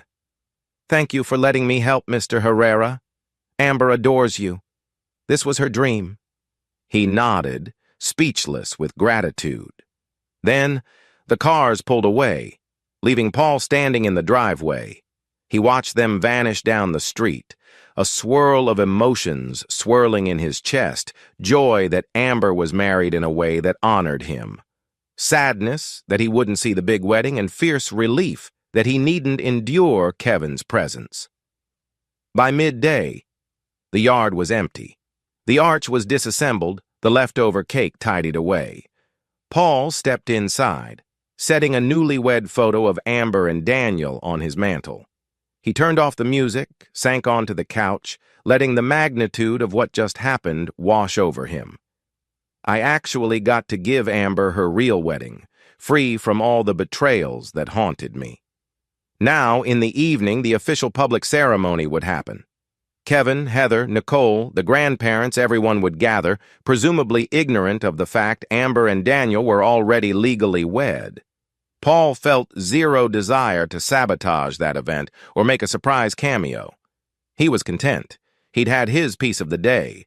Amber had cleverly bypassed his vow never to see Kevin or Heather again by simply separating the wedding into two halves. With tears of silent pride, he acknowledged that he no longer resented Amber for wanting them in her life. She found a solution that honored them all, but, in the end, he kept to his vow, not sharing a venue with the traitors. He let his eyes shut, drifting into a calm rest, confident he'd done the right thing for his daughter without bending for Kevin or Heather. Chapter 10.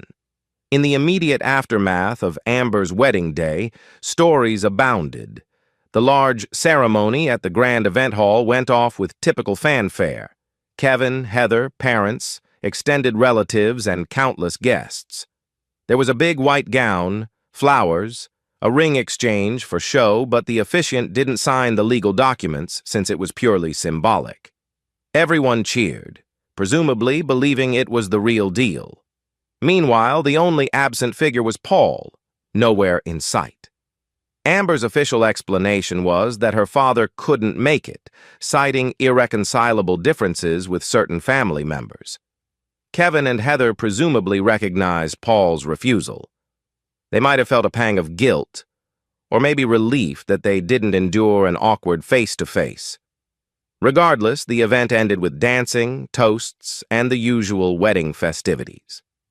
Only a handful of insiders knew the real wedding had happened that morning in Paul's backyard. After a brief honeymoon with Daniel, Amber returned to everyday life. 2 weeks post-wedding, rumors swirled. Some relatives gossiped that Paul's absence at the wedding indicated deep grudges. Others speculated he had unresolved trauma. But none of that affected Paul's daily routine.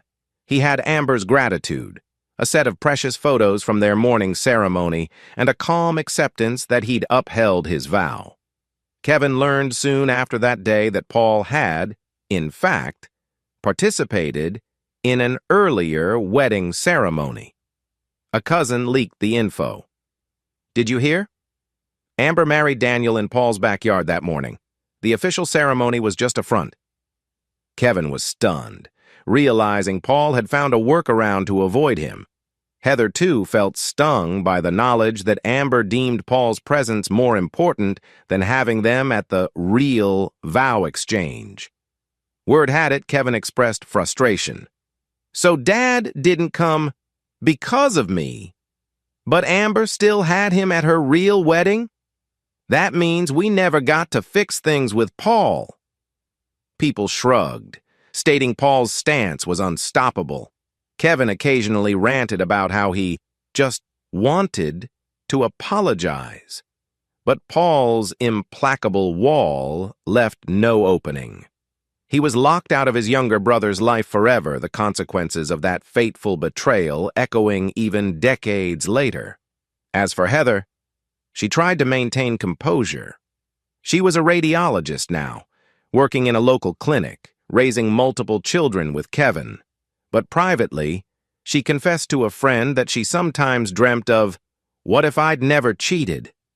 Or how life might be different if she'd remained loyal to Paul. She recognized the cruelty of her choices, especially seeing how Paul soared in his career while Kevin stumbled in sporadic jobs. Part of her felt genuine shame. Another part still felt bitterness that Paul never gave her a second chance. But that was all behind them, overshadowed by the unstoppable boundary Paul erected. She never dared approach him again. The daughter's wedding fiasco only confirmed Paul's unyielding nature. In the broader circle of relatives, some folks were outraged that Amber cheated them out of witnessing the actual vows, while others found it hilarious, praising Amber's cunning. The grandparents, Carlos and Rosa, felt torn, wishing Paul had softened. But they recognized they'd lost any influence to sway Paul's decisions after he left years ago. Nicole, ironically, also attended the big ceremony as a casual guest. Amber invited her mother. She was miffed that the father of the bride never showed. She made a few snide remarks about Paul's inability to move on, but no one paid her complaints much heed. The day was about Amber and Daniel, not Nicole's bitterness. From Amber's perspective, her plan was perfect. She had her father's genuine blessing in the private ceremony, plus a grand reception that satisfied extended family. Daniel wholeheartedly supported the approach. They left for a short honeymoon after the big party, returning to warm messages from Paul, who'd left them a sweet wedding gift at his house, handcrafted items reminiscent of his HVAC metalwork skill, plus a check to help them start their new life. Amber visited Paul soon after, beaming with newly-wed joy, hugging him fiercely. "Dad, thank you. It was exactly what I dreamed, 2 ceremonies, but only one that truly counted." He returned her hug, voice gentle. "I'm so proud of you, and I'll always have your back." Over the next few months, Kevin tried writing letters to Paul, perhaps spurred by seeing how Amber orchestrated that private wedding. He pleaded, "Paul, can we at least meet for coffee? Our kids ask about their uncle." Paul never responded. He gleaned that Kevin's life was a muddle of part-time gigs, half-hearted attempts at business ventures, overshadowed by the stigma of having betrayed Paul. Local folks never fully forgot that scandal, even if it was a decade old. Heather didn't contact Paul directly. Possibly she knew better. Possibly she still carried the humiliating memory of him ripping the ring off her finger. She settled for sideways updates through a cousin. Carlos and Rosa lamented the ongoing rift. In private, they scolded Kevin for expecting easy forgiveness, scolded Heather for her role. They tried visiting Paul to mend fences, but he repeated the same line. "I am done with them. That's final." The parents felt helpless. They remained proud grandparents to Kevin's brood, but the cost was losing Paul's warmth. As for the faint guilt Paul harbored about shutting out his father or mother, he recognized they were not the direct betrayers. But he'd learned that proximity to Kevin and Heather only reignited old wounds, and the parents' repeated pushing for reconciliation had driven him away. So, if that was the price of peace, he'd pay it. Paul continued thriving at work, eventually building an advanced training center for new HVAC hires as the company planned. He named it the Herrera Tech Academy, a subtle nod to the father who first introduced him to mechanical work, and maybe a quiet homage to the family name he once cherished. Amber and Daniel flourished in their own right. Daniel landed a solid engineering position, and Amber found a role counseling at-risk youth, merging her psychology degree with her compassionate heart. They lived about 30 minutes from Paul, visiting him regularly for Sunday dinners. On those evenings, they'd watch a movie, chat about life. Amber might mention updates from Kevin's side or Nicole's side, but only if Paul asked, which he rarely did. That unspoken line remained. He would not cross it. A surprising piece of news emerged one day. A small sum from Lloyd's estate, Paul's paternal grandfather, or we can adjust this point, or possibly something else from the family line. But let's incorporate the note about inheritance clause from the outline. We can adapt it. Maybe Kevin tried to approach Paul's father, Carlos, about some property that might pass to Paul. Possibly they realized Paul had updated his own will to exclude Kevin. Indeed, as the years advanced, Paul quietly formed an estate plan, ensuring that if anything happened to him, only Amber, and Daniel by extension, would benefit. Kevin and Heather wouldn't see a dime. In fact, the lawyer inserted a specific clause that excluded them from any claim.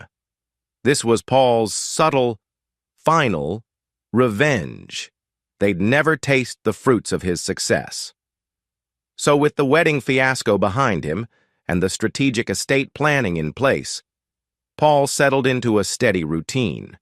He had a small circle of close friends from work, a quiet home life, and a cherished father-daughter dynamic with Amber.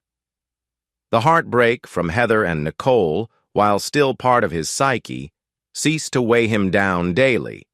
He was content in his solitary stance, proof that he needed no forgiveness or reconciliation to feel fulfilled.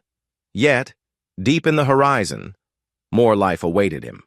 The possibility of grandchildren from Amber, further complexities about Kevin's pleas, or Nicole's financial collapses.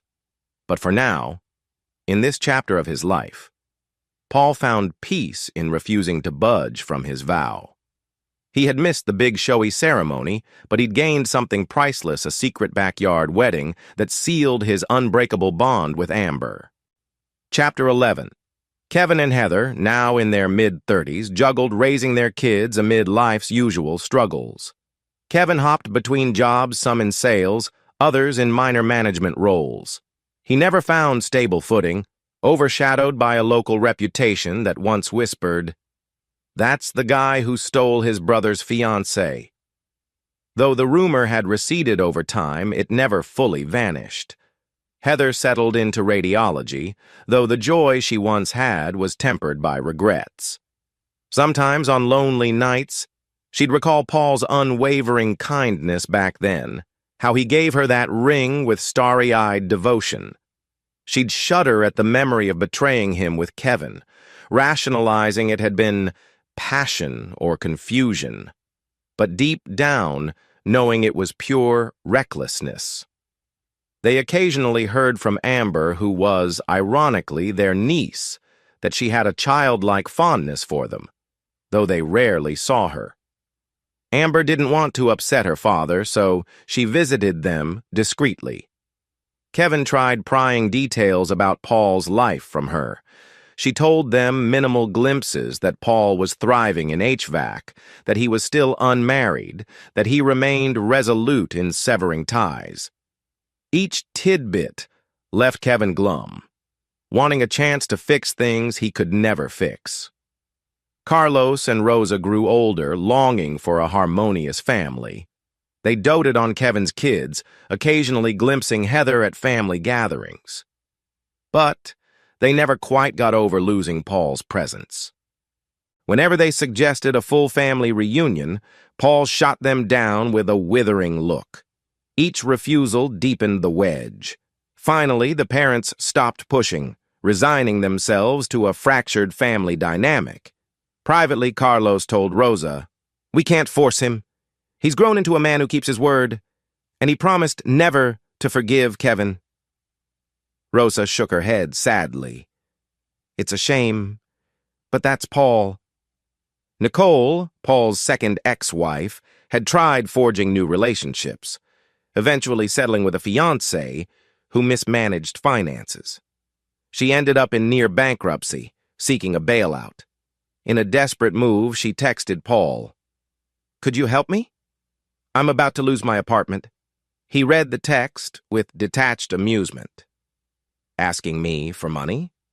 After cheating? He typed a curt reply. No. She never texted again, presumably forced to face the consequences of her choices. Amber, partially raised by Paul, occasionally visited Nicole.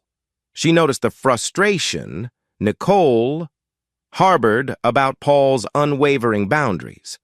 But Amber had no illusions. Dad wouldn't budge. He'd found a personal code, zero tolerance for betrayal. Yet Paul wasn't entirely heartless. A situation arose where Kevin's children, who were effectively Paul's nieces and nephews, began approaching college age. Amber quietly told Paul that Kevin's finances were unstable, making it likely these kids would struggle to afford higher education. Amber softly asked if Dad had any interest in helping them. Paul's immediate reaction was to scoff.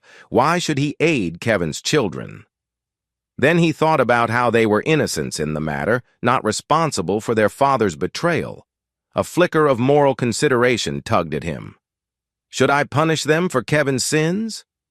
So privately, Paul set up an anonymous trust fund to contribute to those kids' college expenses. He told no one except the bank manager who arranged it. If they met the academic criteria, they could draw from it, never realizing it came from Uncle Paul. Sure enough, Kevin's kids eventually found surprising financial aid. They believed it was some random scholarship. Kevin was perplexed but relieved. Heather suspected Amber might have had a hand in it, but Amber herself didn't know the details. Paul kept silent. He didn't want recognition, he only wanted to ensure innocent children had a chance. It was his subtle concession that, while Kevin remained dead to him, the children weren't at fault. Years later, Kevin discovered that the mysterious scholarship had been funded through a trust named under a coded alias. He pieced together fragments from banking correspondences, suspecting it was Paul. He felt a stab of awe and guilt. Paul still harbored enough humanity to help Kevin's children, yet refused direct reconciliation. In a twist of fate, Paul and Kevin crossed paths in a hospital corridor one day. Amber was finishing her final pregnancy checkup, so Paul accompanied her. Kevin was there for one of his kids' routine appointments. The hallway was crowded, but their eyes locked. Kevin raised a tentative hand in greeting, his expression a swirl of hope and shame. Paul's jaw tightened, fury flaring at the memory of betrayal. He turned on his heel, ignoring the outstretched hand, striding away. Kevin stood frozen, realizing again that no matter how many years passed, Paul's vow remained ironclad. Amber saw the exchange from a distance, tears pricking her eyes. She admired her father's unwavering stance, though she empathized with Kevin's regret. She tried not to let it sour her day she had her father's unconditional love, and that was enough. Privately, Amber confided in Daniel, "I wish Dad could forgive them, but I also respect his boundary. They messed up terribly. He gave them no illusions about second chances." Daniel, ever the supportive husband, assured her that it was beyond their power to fix. "You've done your best to keep peace. He's not budging, so let's let him be. He's happy on his own terms." Amber nodded, recalling how Paul had orchestrated her secret wedding ceremony, a gesture of fatherly devotion. She realized that, in his own way, he'd shown more love than many men who claimed to forgive but harbor hidden resentments. Paul was honest. Once you cross him, you're out. She admired that clarity, even if it hurt. As time wore on, Amber and Daniel announced a pregnancy, making Paul a soon-to-be grandfather. The news filled him with a quiet joy. He threw himself into renovating a spare room in his house for future grandchild visits, painting it a soft pastel hue, installing a gentle climate control system to ensure perfect comfort. He joked about that with Amber, who rolled her eyes lovingly. "Only you'd worry about humidity levels for a baby's nursery in your house, Dad." He gave a small smirk. "Hey, comfort is key, right?" She teased him about being an overzealous soon-to-be grandpa. He didn't mind. He was ready to lavish love on the next generation, a generation free from the drama that once tore him apart. Meanwhile, Kevin faced a rough patch. He applied to Paul's HVAC company at some point, hoping for stable employment. But Paul, upon learning of Kevin's application, quietly blackballed him, passing instructions to HR that Kevin was not a candidate to consider. The reason was never publicly stated, but the HR manager recognized it as a personal request from their top manager. Kevin was rejected politely, told the position was filled. Kevin complained to acquaintances, "I just want a chance. Paul's influence must have blocked me." He was correct. Paul read the file, saw Kevin's name, and decided with a cold finality, absolutely not. He refused to let Kevin infiltrate his domain again. Another step of subtle revenge, ensuring Kevin never benefited from Paul's professional empire. Thus, life settled into a permanent pattern. Paul soared as a respected HVAC executive, father to Amber, soon-to-be grandfather. Kevin and Heather raised their kids, worked lower-paying jobs, always overshadowed by a sense of regret. Nicole remained an ex-wife, floundering financially, occasionally lamenting losing Paul. The parents, Carlos and Rosa, cherished the time with Kevin's brood, but lamented never having all their sons together. Yet Paul never cracked. He stood by that vow from so many years ago. Kevin and Heather are dead to me. Over the decades, that stance never wavered. He felt no emptiness from it. He had love in the form of Amber, the joy of a new grandchild on the horizon, and a fulfilling career. For him, that was enough. Chapter 12. The day arrived when Amber gave birth to a healthy baby girl named Rosalie. Paul, in the waiting room, felt a swirl of emotions. He'd never forgotten that once he nearly fathered a child with Heather, except that baby ended up being Kevin's. Now, decades later, he was the proud grandfather of Amber's child, free from those old heartbreaks. When Daniel emerged to announce, "It's a girl, both healthy," Paul's eyes moistened. He stepped into the hospital room, greeting a tired but radiant Amber, the tiny newborn, swaddled in her arms. Amber beckoned him close. "Dad, meet Rosalie. You're a grandpa." He cradled the infant gently, heart surging with tender warmth. This is all I need, he thought. The rest of the world, Kevin, Heather, Nicole, faded away in that precious moment. Shortly after Rosalie's birth, Paul updated his will again, establishing a trust for Amber's child. He included a no-benefit clause that explicitly excluded Kevin or Heather from any possible inheritance route. The attorney found it unusual, but complied. Paul explained in a calm, unwavering tone, "They have no place in my estate. That's final." The attorney nodded, finalizing the documents. Another subtle strike in Paul's grand tapestry of revenge, ensuring the betrayers never reaped his success. Kevin faced mounting debt. His latest job fell through. He tried reapplying to various HVAC firms, maybe an ironic attempt to follow in Paul's footsteps, but word spread that he lacked strong references and had a spotty reputation. A friend whispered that Paul's circle might be blacklisting him discreetly. Kevin found it plausible, cursing under his breath. This was the direct consequence of sleeping with Paul's fiancée all those years ago. The betrayal cast a lifelong shadow on his prospects. Heather offered moral support, but their finances remained tight. One evening, Heather confessed to Kevin she'd been having recurring dreams about Paul, dreams of what life might have been if she'd stayed faithful. She woke up some mornings in tears, whispering, "I'm sorry, Paul," though Kevin never confronted her about it. He felt a sting of jealousy or guilt, too.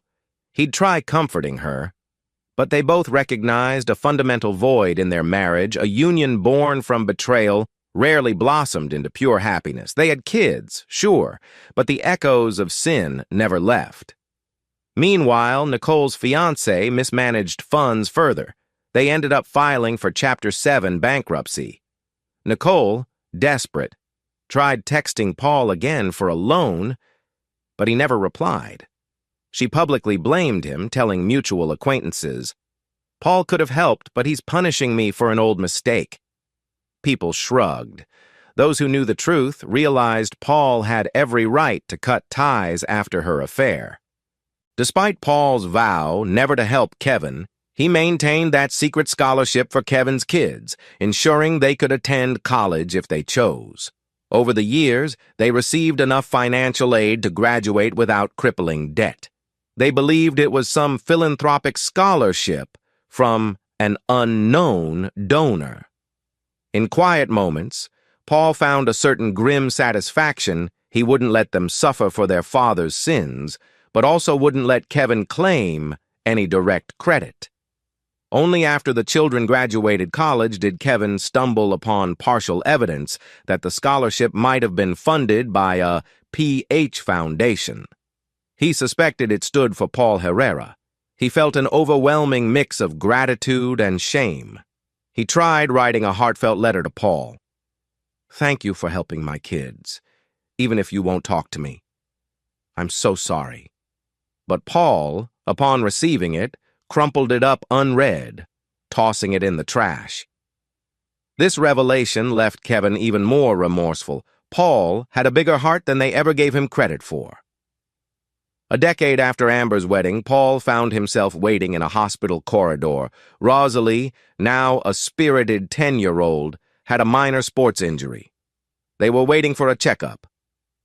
By chance, Kevin arrived for a routine appointment with his teenage daughter. Their eyes locked across the corridor. Kevin hesitated, then mustered the courage to walk over, arms out as if hoping for a handshake. Paul's face chilled. Without a word, he turned away, leading Rosalie into the exam room. Kevin stood, shoulders slumped, whispering, "I deserve that." Amber, aware of the hallway near-encounter, sighed. She'd given up trying to fix the rift. She maintained separate relationships with her father and with Kevin's side. She appreciated that each side let her be. She told Daniel later that day, "I wish Dad could see that Uncle Kevin regrets everything, but Dad's vow is unshakable." Daniel nodded. He's consistent, if nothing else. Amber concluded that perhaps Dad found a sense of peace in never reconciling. This was how he coped. Life carried on. Rosalie grew older, calling Paul Pop-Pop. He adored her, guiding her in mechanical tinkering, sharing fun lessons about how AC systems worked. She once asked why he never visited certain extended relatives. He just smiled gently, saying, "Some lines once crossed can't be uncrossed." She didn't quite understand, but she trusted him. When Amber eventually had a second child, Paul repeated the same joyous involvement, spoiling the grandkids as best he could, ignoring any mention of Kevin or Heather in family gatherings. The line was firmly drawn, never to be erased. In the end, Paul Herrera stood as a man who had triumphed over 2 betrayals, Heather with his brother Kevin, Nicole with her assistant Steve. He forged a successful career, raised a beloved daughter and now grandkids, and found contentment in unwavering boundaries. While to some it seemed harsh or extreme, for Paul it was the ultimate testament to his vow he would never again be made a fool, never again let traitors re-enter his life. This final stance underscored the moral of his story. Sometimes forgiveness isn't a virtue but a trap. Sometimes the only way to preserve one's dignity is to hold firm to a line in the sand. For Paul, that line proved unbreakable, and in the quiet joys of fatherhood and grandparenthood, he discovered all the love he needed, none of which required betrayers' acceptance or apologies.